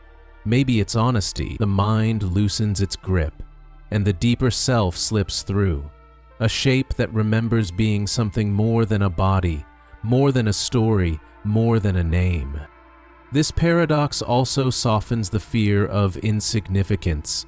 In the conventional view, we build legacies to prove we existed, to leave a mark. But in the reverse existence paradox, that need fades. You were never meant to accumulate meaning. You were meant to shed it, to become less attached, to move gently toward transparency. The life well lived is not the life remembered, but the life released, the life that unknotted itself slowly, lovingly, and without resistance. You might feel this paradox most strongly in moments of stillness, not when you're achieving or performing or striving, but when you're simply being. Sitting alone, without need, watching the sky, listening to breath. These are the moments when the unraveling feels softest, when the scaffolding quiets and you feel the echo of what you were before the fall. It's not sadness, it's not loss, it's a kind of sacred absence, a sweetness in the slow return. Art becomes a mirror of the reverse. Great art doesn't add to the world, it opens a space in it. A poem, a song, a painting. They don't give you more. They remind you of what you've been forgetting, the lines between things, the weightless truths, the emotions without names. The more powerful the art, the more it unravels you. And in that unraveling, you feel seen, not because someone showed you something new, but because they removed what was in the way. Reverse existence paradox doesn't deny the beauty of life. It deepens it. The blossom of a flower is more precious when you know it's already falling. The touch of a hand, the sound of a voice, the warmth of sun on skin, they are more intimate when you sense that each moment is part of a return. You do not need to hold on tighter. You need only to soften your grip, to witness the dissolution, not with fear, but with reverence. Even suffering takes on new meaning. Pain often feels like rupture, but in this model, it may be a form of release, a tension dissolving, a layer peeling away. You are not being punished, you are being undone, and in that undoing, something essential is emerging, not the self, but the space before the self. The quiet presence that existed before names, before pain, before narrative. And through suffering, the scaffolding cracks, and through the cracks, light returns. The reverse existence paradox is not morbid, it is luminous. It reminds you that life is not a ladder, but a descent into stillness. that birth was the beginning of separation and death is the homecoming, that consciousness is not the peak of being, but the soft shadow of what once was whole, and your task is not to build a monument to your identity, but to listen, to release, to remember what it feels like to dissolve. You are not incomplete because you've lost something. You are incomplete because you are still unraveling. And in that unraveling, there is grace. There is rhythm. There is music. Life is not a story you write, but a page that gently fades. And when the last words disappear, you will not be gone, you will be returned. The consciousness compression model. Consciousness is often imagined as expansion, a blooming awareness, a growing field of perception, a widening lens through which we experience life. We talk about awakening, enlightenment, higher states. We describe the self as something meant to unfold, stretch outward, evolve beyond its boundaries. But the consciousness compression model turns this vision inside out. It suggests that consciousness, far from expanding, is in fact being compressed, not diminished, not extinguished, but folded, focused, pressurized into narrower bands of experience so that it may exist meaningfully in space and time.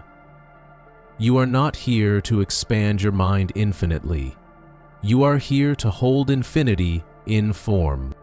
From this perspective, consciousness begins vast, unfiltered, and diffuse, a boundless awareness, a presence without edges.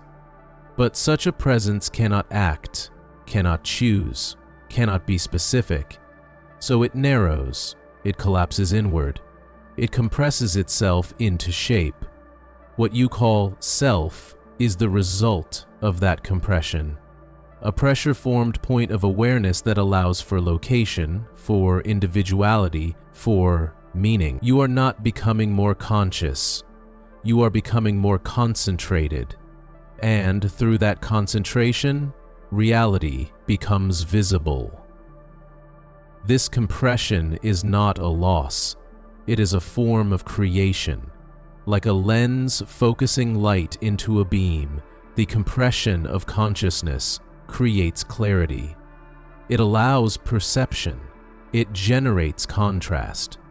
Without it, there is only the blur of everything at once. You feel separation, not because you are broken, but because you have been made precise. You experience linear time, a body, emotions, identity, not because these are the full truth, but because they are the result of awareness, filtered into a comprehensible shape. We think of the universe as moving toward complexity, stars, galaxies, life, thought. But what if that movement is actually a sequence of compressions, layers of awareness folding into tighter and tighter configurations, each layer more specific, more local, more embodied? You are not climbing toward the light. You are the light, folding itself into matter, into feeling, into story. And every choice you make is a narrowing, not of freedom, but of focus.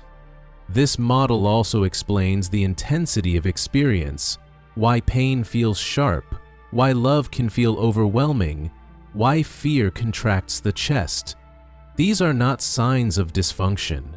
They are signs of high compression, a wide awareness filtered into a small vessel.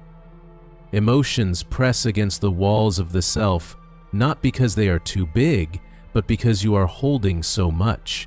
You are not fragile. You are dense. You are carrying the weight of wide awareness folded into a narrow corridor. Dreams may offer a release from this compression. In sleep, the mind loosens its grip. The boundaries soften. Awareness begins to unfold. You find yourself in fluid places, shifting identities, timeless states. These are not illusions. They are decompressed layers of self rising back into perception.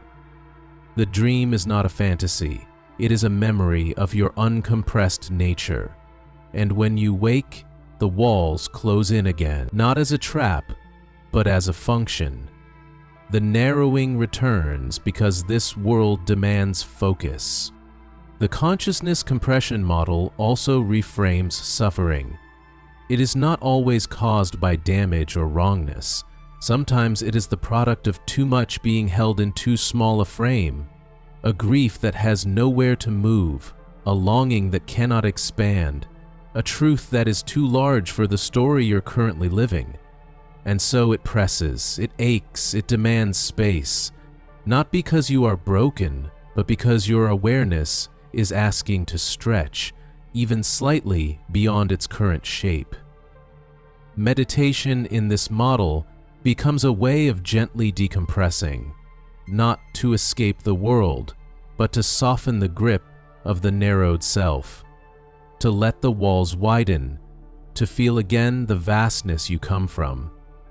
When you sit still, when you stop naming, when you breathe without trying to fix anything, you begin to feel the pressure ease.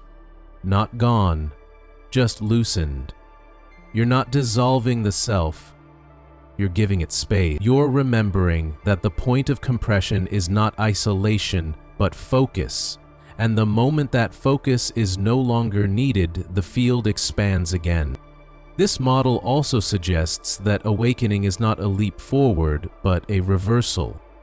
Not becoming more, but becoming less structured, less narrow, a gradual return to a wider awareness that was always there, just held beneath layers of form and thought. You don't gain consciousness, you release its constraints. You don't find the truth, you uncoil it from the shape it had to take in order to be lived. Relationships under this model are compression interfaces. You meet another, and your respective compressions interact. Sometimes they harmonize, sometimes they clash, but always there is exchange. Two fields, shaped by different pressures, brushing against one another, and in the best moments, something opens. A mutual loosening, a recognition that beneath the surface boundaries, both of you are holding something vast. And that vastness, even in silence, begins to echo between you. Even death becomes different here. Death is not the end of awareness, it is the release of compression, the letting go of structure, the collapse of boundaries that allowed for the experience of individuality. What returns is not a soul rising, but a field expanding. The awareness that was once you does not vanish. It redisperses. It re-enters the wider field. Like steam rising from cooled glass, the compressed self dissolves, not into nothing, but into everything it was holding back. The consciousness compression model also speaks to memory. You remember, not because you retrieve stored data, but because your field of awareness shifts slightly back into the shape it once held. A moment recompresses. A form returns. The feeling becomes present, and just as quickly it fades. Memory is not a file, it is a shape, and to remember is to step, however briefly, into that former compression, not to relive it, but to recontain it.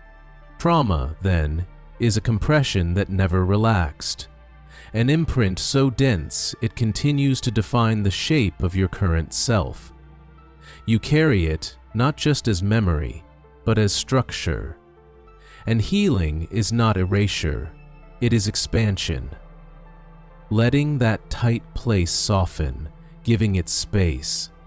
Letting awareness flood back into the corners that once had to be sealed off. Not all at once. Gently, with presence, with breath, with time. Art is another form of compression. A song, a poem, a painting, They are dense signals. Emotion, truth, memory, all folded into form. When you encounter them, your awareness resonates. It decompresses slightly in response. You feel seen. You feel expanded. The art held something for you that you couldn't yet hold yourself, and in witnessing it, something inside shifts. This is why some art stays with you, not because it informed you, but because it reformed you. Even language is a compression tool. Words narrow reality into names, into lines, into subjects and objects. Useful, necessary, but always reductive. Every sentence you speak is a pressure-formed packet of meaning, pulled from a much wider field. And this is why silence can sometimes feel more honest, because it contains more, because it doesn't try to compress the unspeakable into shape. The consciousness compression model doesn't suggest we abandon form. It honors it. Compression is not the enemy. It is the mechanism of experience. Without it, there would be no you, no now, no story. But with it comes forgetting. With it comes tension. And so, part of the journey is learning to feel the pressure, to recognize the tight places, to know when you are holding too much and when it's time to let the field breathe. Your life, seen this way, is a dance between compression and expansion, between the narrowing required to be someone and the widening that reminds you you are more. You move in and out of form, you stretch, you contract, and each movement brings clarity. You do not need to remain wide open, nor do you need to stay tightly formed. You only need to sense which state serves the moment and then return gently to balance. This theory doesn't claim to be final. It's just a frame, a suggestion, a different way of seeing the self, not as a rising light, but as a shaped flame, not as a boundless sky, but as the point where the sky meets the ground. You are not less for being compressed. You are sacred in your narrowness. You are the vastness, filtered, the cosmos, distilled. And this form, this name, this body, this voice, is not the whole of you. It is the edge, the glowing edge. And when you feel tired, not from effort but from being, remember this.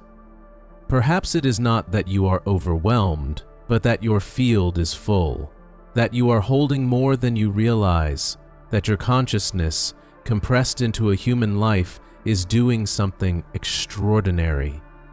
It is being here. It is feeling, choosing, weaving time into meaning, and though the pressure may ache, it is the mark of your presence. You are not just alive. You are condensed being, rippling into form. The identity drift hypothesis. You wake up each morning assuming you are the same person you were yesterday. The same name, the same history, the same personality gently carried forward. But beneath the surface of routine, something subtler is happening. Quietly, almost imperceptibly, you are changing. The self you inhabited last week is not quite the self who blinks in this moment. The thoughts are slightly different, the rhythm is off. The world feels unfamiliar in a way that has no cause. This slow, undramatic shift is at the core of the identity drift hypothesis. The idea that who you are is not fixed, but drifting. Not transforming in clear, defined steps, but slipping, like mist over water, from one configuration into another. The identity drift hypothesis begins with a simple realization: there is no solid core, no single self untouched by time or context. Identity is not anchored, it is afloat. We often believe that beneath our roles, beliefs, and reactions lies a true self. But what if there isn't? What if identity is a process, not a presence? What if the person you think you are is a snapshot taken from a stream, already in motion, already becoming something else? This drift is not dramatic. It does not announce itself. It does not arrive with ceremony. Instead, it unfolds in the spaces between events. In the way your tone subtly shifts when speaking to someone new, in the dreams you can no longer recall, in the songs that no longer move you. The drift is not a crisis, it is a rhythm, a slow turning of the self, reshaping without your permission, without even your full awareness. You may try to pin yourself down with language. I am this kind of person. I don't do things like that. But time will challenge those statements. One day, you will do the thing you swore you wouldn't. You will enjoy what you once dismissed. You will fail to connect with what once defined you. And in those moments, you may feel disoriented. But the identity drift hypothesis suggests there is no error here. You are not betraying yourself. You are outgrowing it. The definition you once used simply no longer fits the shape you have become. Memory, too, participates in the drift. You remember your past not as it was, but as your current self can bear it. You soften some details. You exaggerate others.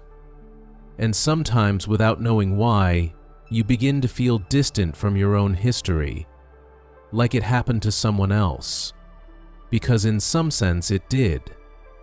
The person who lived that moment is gone, their thoughts, their reactions, their inner world. They no longer live here. Their place has been taken by a new configuration, one shaped by days you don't remember and changes you never consciously chose. This drift is not a flaw in the design, it is the design. Identity was never meant to be static. It is a living dialogue between self and world. You shift because life shifts around you, because every encounter, every silence, every breath adds something or removes something.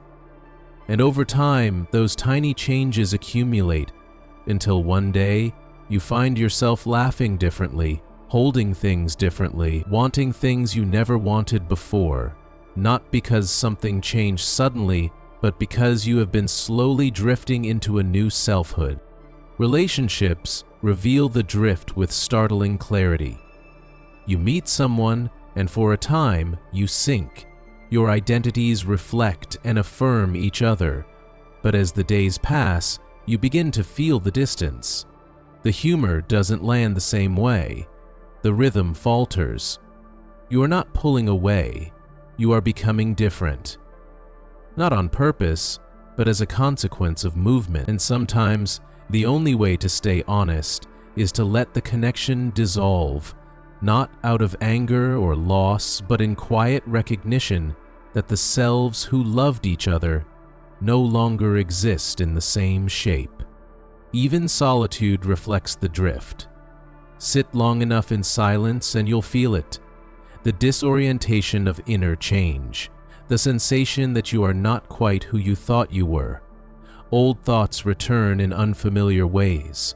Emotions rise that belong to someone you don't entirely recognize. This is not regression. It is cross-current. Drift is not linear. Sometimes it loops. Sometimes it pulls sideways. You may find yourself revisiting a version of you thought long gone. Not as a return, but as a passing echo, one part of the river touching another. Dreams often capture the drift in symbols. You see yourself in places you've never been, speaking in voices you don't use, caught in narratives that feel familiar but impossible. These dreams are not meaningless, they are drift mirrors. They show the parts of you that are trying to reshape, the versions that are forming quietly in the background. They speak not in logic, but in emotional residue. You wake confused, but something in you recognizes the truth beneath the strangeness. The identity drift hypothesis softens the need for rigid consistency. If you are always changing, then contradiction becomes natural. You can hold two conflicting beliefs not because you are insincere, but because you are in motion. Today's truth may not be tomorrow's, and that doesn't make you false, it makes you alive. Integrity in this model is not about sameness. It is about awareness, about knowing where you are in the drift and speaking from that place honestly. It also invites compassion. If others are drifting too, then perhaps their actions are not betrayals of character, but expressions of transition. The friend who feels distant, the partner who seems unfamiliar, the parent you no longer understand. They are drifting as you are. And while some drifts bring people closer, others carry them apart. This is not failure. This is flow. And the only true kindness may be to let others be where they are, even when it's not where you are anymore. Identity becomes less a foundation and more a raft, something that carries you but is never meant to anchor you. You don't need to know exactly who you are. You only need to feel the current, to sense the direction of your inner pull, to stop resisting the gentle turns. The self you try so hard to preserve may no longer fit the sea you're sailing through. And letting it dissolve is not death, it is navigation. Even language begins to slip under this theory. The words you once used to describe yourself may no longer feel right. The labels, the roles, the fixed points, they begin to blur, and in their place comes a softer sense of being, less defined but more truthful. You become less interested in who you are and more interested in how you are. The drift teaches you to live by texture, by rhythm, by resonance, not by title. This theory also redefines growth. We often think of growth as improvement, but what if it's simply directional? Not up, but across. Not better, but different. The drift may take you into stillness, or chaos, or quiet knowing. It may strip you of things you thought essential. It may simplify you, complicate you, but it always moves. And your task is not to force a shape, but to listen, to let the tide do what it must. The identity drift hypothesis does not erase the self. It frees it from the pressure of permanence, from the burden of certainty. It says you do not have to be any one forever. You only have to be honest about who you are today, and even that honesty is allowed to change. You are not a statue in the sand, you are a pattern in the tide. There is peace in this, a deep, quiet peace. You no longer need to hold on to yourself so tightly. You can let your hands loosen. You can let your stories soften. You can say, "That was me once," without needing it to still be true. You can change your mind, your path, your way of being, and instead of calling it confusion, you can call it life. When you feel lost, remember this. Maybe you are not lost at all. Maybe you are just between shapes, between versions, between the person you were and the one you are becoming. The drift doesn't come with signs. It doesn't tell you where it's going. It only asks that you trust the movement, that you let go of the need to arrive and instead stay present in the becoming. Because identity is not a destination, it is the journey itself. The ontological mismatch theory. There is a quiet tension in the way we live, a subtle misalignment that hums beneath our thoughts, beneath our routines, beneath even our sense of self. You may feel it as a persistent unease, a sense that something is off but hard to name. Not quite anxiety, not quite confusion, a friction between how things seem and how they're meant to be. The ontological mismatch theory is an attempt to give shape to that tension. It suggests that the human mind, the structures of perception, identity, and understanding, was not designed for this world, or rather, not for it exactly as it is. That something fundamental in our nature doesn't quite align with the underlying structure of reality, and that this subtle mismatch is the source of much of our inner struggle. To be human is to construct meaning. We interpret, we label, we expect coherence. The mind craves patterns and consistency. It builds stories, sequences, identities, timelines. It wants reality to make sense, not just logically, but narratively. But the universe does not promise that. At its core, the universe is probabilistic, uncertain, indifferent. It is a field of flux, a dance of matter and energy that cares nothing for human preference. And this, according to the ontological mismatch theory, is where the trouble begins.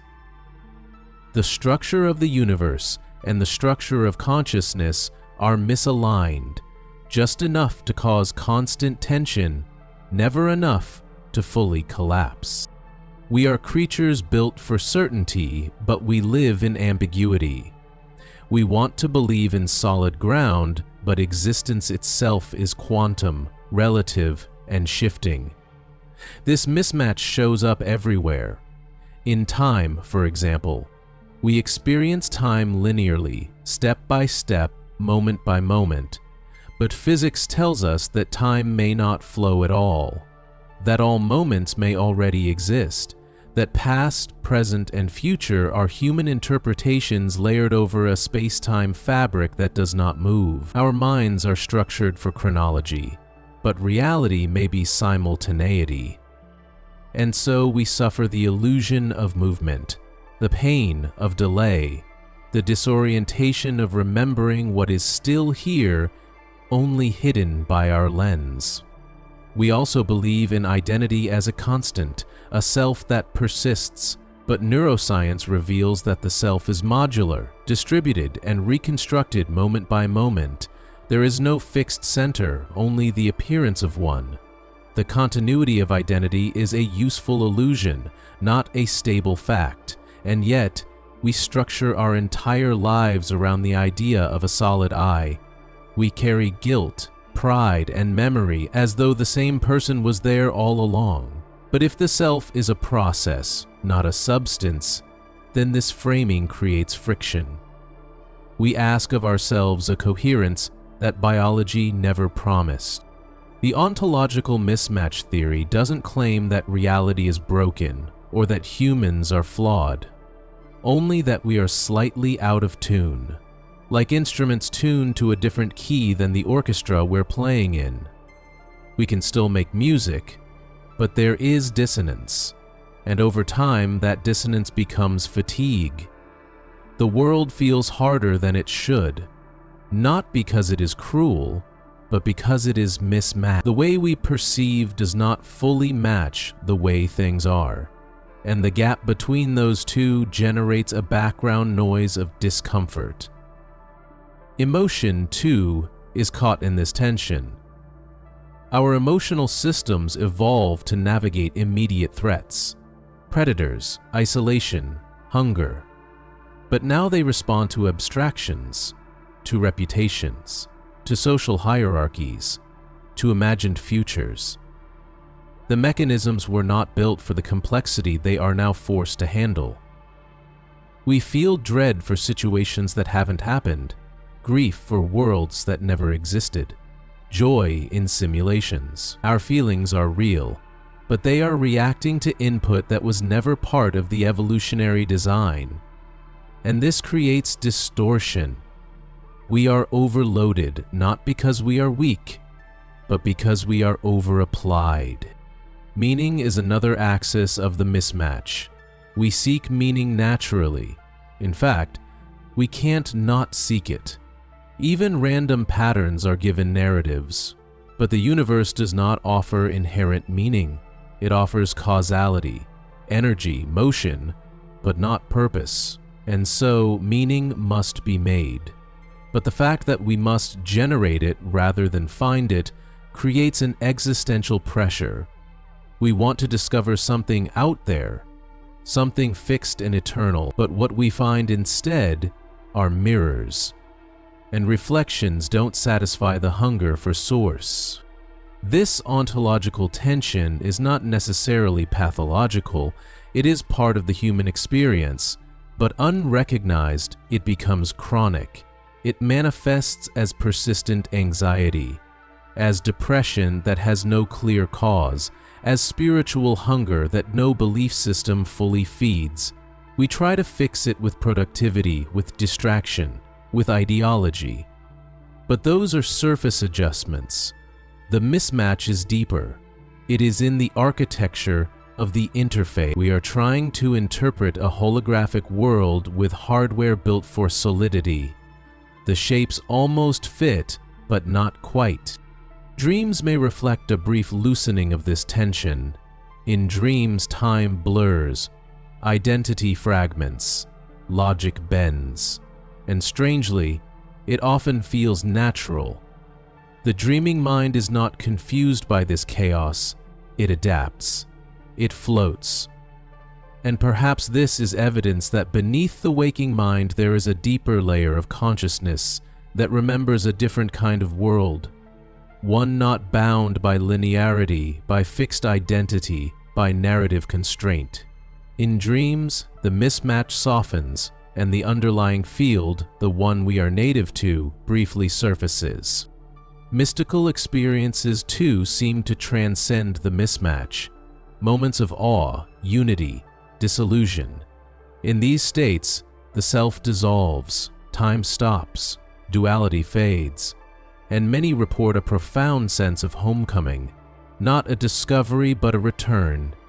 These experiences suggest that the mismatch is not total, that it can be overcome, not by changing the world, but by loosening the lens, by softening the structures of interpretation that create the misalignment. Temporarily, the pattern fits. Temporarily, the music harmonizes. The ontological mismatch theory also invites a gentler view of the human struggle. If we are living with a built-in dissonance, then our confusion is not failure. It is expected.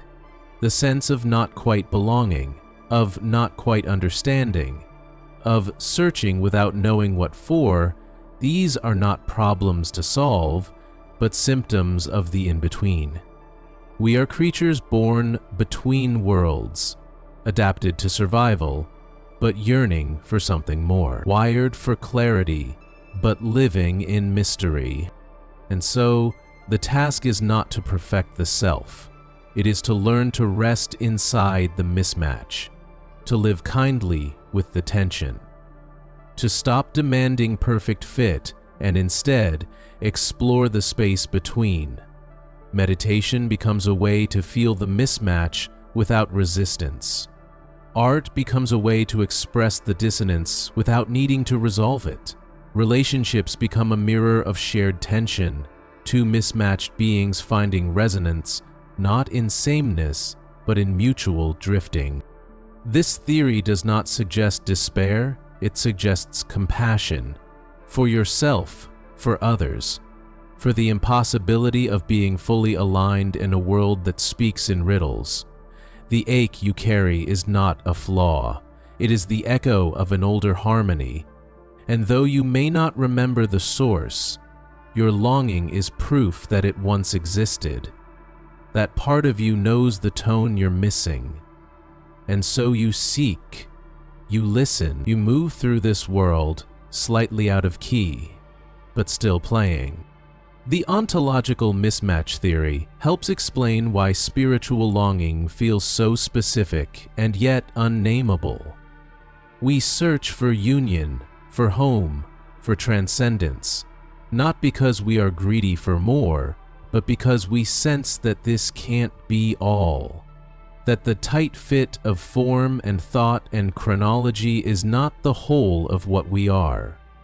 We seek because we remember, not in words but in ache, not in concept but in resonance. And the solution, if there is one, is not found in answers. It is found in surrender, in relaxing into the fact that mismatch is part of the structure, that alignment is temporary, that peace comes not from perfect fit, but from graceful acceptance of partial overlap. You are not here to master the code. You are here to dance with it, to let its strangeness become familiar, to let your longing be part of your language.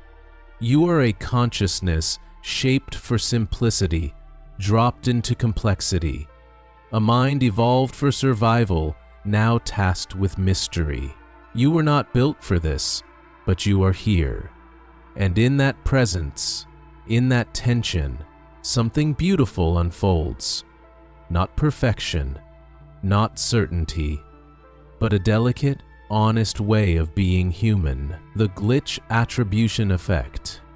There are moments that don't quite make sense. A sentence you swear you've heard before. A stranger who seems just slightly too familiar. An object moved without memory. A flicker in the flow of your day. Subtle, fleeting, but undeniably off. We often dismiss these experiences, file them away as forgetfulness, déjà vu, or coincidence. But deep down, a quiet voice wonders if something else is happening. The glitch attribution effect explores this strange corner of the mind. It's the tendency to perceive certain experiences not as ordinary errors, but as hints of a deeper disturbance in reality itself. A pattern break, a glitch, a tear in the script. The effect begins in small ways. You open a drawer and see something that shouldn't be there. You reach for your phone and it's already in your hand. You hear someone call your name and turn around, but no one is there. The rational mind rushes in with explanations, habit, distraction, memory failure, but the emotional resonance lingers, a faint chill, a sense that the explanation doesn't quite fit, and that feeling, that friction between what you know and what you sense, is the entry point into the glitch attribution effect.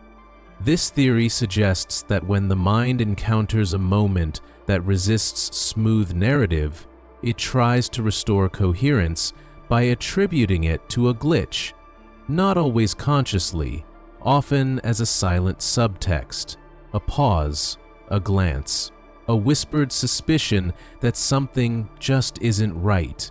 The glitch becomes a stand-in for the unexplainable. It's not about proof. It's about emotional plausibility. Something feels artificial, and so the mind seeks a context where artificiality makes sense. The glitch becomes that context, a quiet metaphor for broken seams. This attribution doesn't necessarily imply belief in simulations or digital realities. It operates at a more intuitive level, a psychological coping mechanism for ontological dissonance.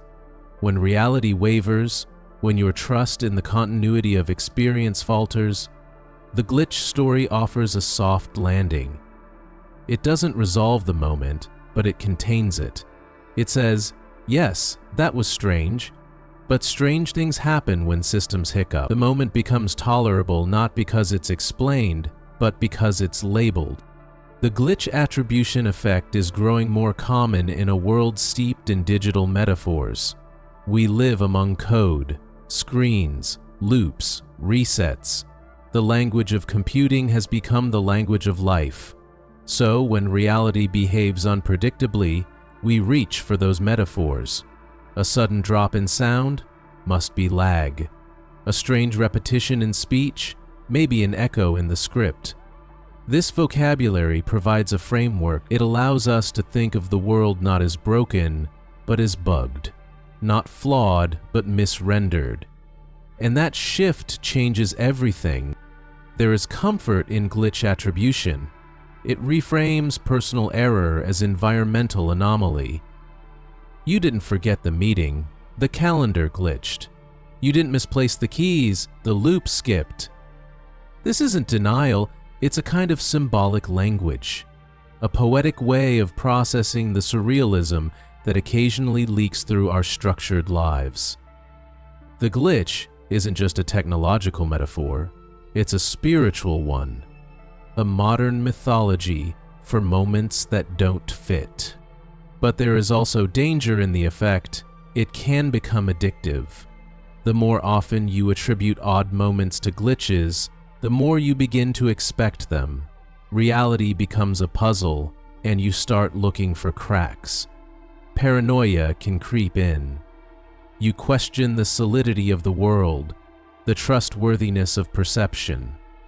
What was once a coping mechanism becomes a worldview, a lens through which everything is suspect, everything is artificial. The glitch, once a metaphor, begins to feel like a diagnosis. The glitch attribution effect walks a delicate line between curiosity and delusion. It's a response to mystery, but also a potential mask for anxiety. You sense something real, the anomaly, but then layer an explanatory frame that may or may not be grounded, and yet that frame feels real, emotionally true. It validates the intuition that something doesn't quite line up, but it also risks pulling you further from the moment, from the raw strangeness that might be asking for presence, not explanation. There's a psychological elegance to this effect. It reflects the brain's deep need for narrative closure. Anomalies disturb the flow, they break the illusion of seamlessness, and the mind responds by closing the gap. If memory fails, it invents. If causality stutters, it patches. The glitch becomes the patch note, a small narrative device to explain the rupture. It says, reality is still functioning. This was just a hiccup, a skipped frame. Nothing to worry about. But behind that calm voice, a deeper question waits. What if the glitch wasn't the moment, but the mind? The glitch attribution effect also reveals something about time. Time, as we live it, is expected to flow evenly, but glitch moments seem to stretch or snap time. A minute feels elongated. An hour vanishes. You look at the clock, and it hasn't moved, or it's moved too far. And in these moments, the glitch story steps in. Time skipped, you whisper. The simulation jumped ahead. Whether or not that's true, the story holds emotional resonance. It speaks to the disorientation we feel when time no longer behaves as it should. Some believe these glitches are signs of deeper truths, evidence that we are in a simulation, echoes of parallel realities, glimpses of quantum overlays. But the glitch attribution effect doesn't require that belief. It works even without metaphysics. It is simply the mind's poetic response to disruption, a way to navigate the uncanny, to hold it gently without collapse. You don't need to prove the glitch is real, you only need to notice that something slipped and your mind reached for that word. This effect is also amplified by solitude. In silence, the anomalies speak louder. A shadow where it shouldn't be, a sound with no source, a sudden chill. With no one else to validate the moment, the mind becomes both witness and interpreter. And in that double role, it often leans toward the glitch. Not because it wants drama, but because it wants resolution. The glitch becomes the placeholder for all the things you can't quite name, a symbol for the world's quiet refusal to be entirely consistent. Technology reinforces the effect. A frozen screen, a misfired text, an app that reopens for no reason. These reinforce the metaphor. They blur the boundary between digital and physical until reality itself begins to feel computational. When the lights flicker, you don't just think power surge, you think glitch. When someone repeats a phrase they didn't hear you say, you think reset. The language seeps in, and soon it becomes the first explanation you reach for. But there is something strangely beautiful about this attribution. It turns the ordinary into the mystical. It gives you permission to pause, to wonder, to hold space for mystery. It's a modern version of seeing gods in the wind, spirits in the forest. The glitch becomes the sacred ripple, the signal that not all is as it appears. It reminds you that reality, for all its structure, is still full of unknowns. Artists have long explored this effect. In film, in literature, in games, the glitch is used to signify awareness. When the character sees the glitch, they begin to awaken. They realize they are in a constructed world. And perhaps that is why we are drawn to the idea. We too want to awaken. We want to believe that the strangeness we feel is not madness, but invitation. The glitch says, look closer, listen deeper. Something is leaking through. Ultimately, the glitch attribution effect is not about proving anything. It's about naming a feeling, a moment when the frame stutters and your mind fills in the gap with something almost mythic. It's not about accuracy, it's about meaning. A reminder that your reality, no matter how stable it appears, is still experienced through a brain that prefers stories over silence, patterns over noise, resolution over rupture. And sometimes the most honest story is the one that admits, I don't know what just happened, I can't explain it, but it felt like something glitched. You don't need to fear that moment. You don't need to dissect it. You can just breathe into it. Let it pass. Let it linger. Let it remind you that certainty is a mask, and beneath it the world is still wild, still strange, still capable of surprising you. Maybe that's the real gift of the glitch. Not to reveal that we live in a simulation, but to remind us that no matter how tightly we organize reality, the unexpected will always find a way in. Through the cracks, through the pauses, through the loops we didn't see coming. And in those moments, all we can do is smile, tilt our head, and whisper softly, something glitched.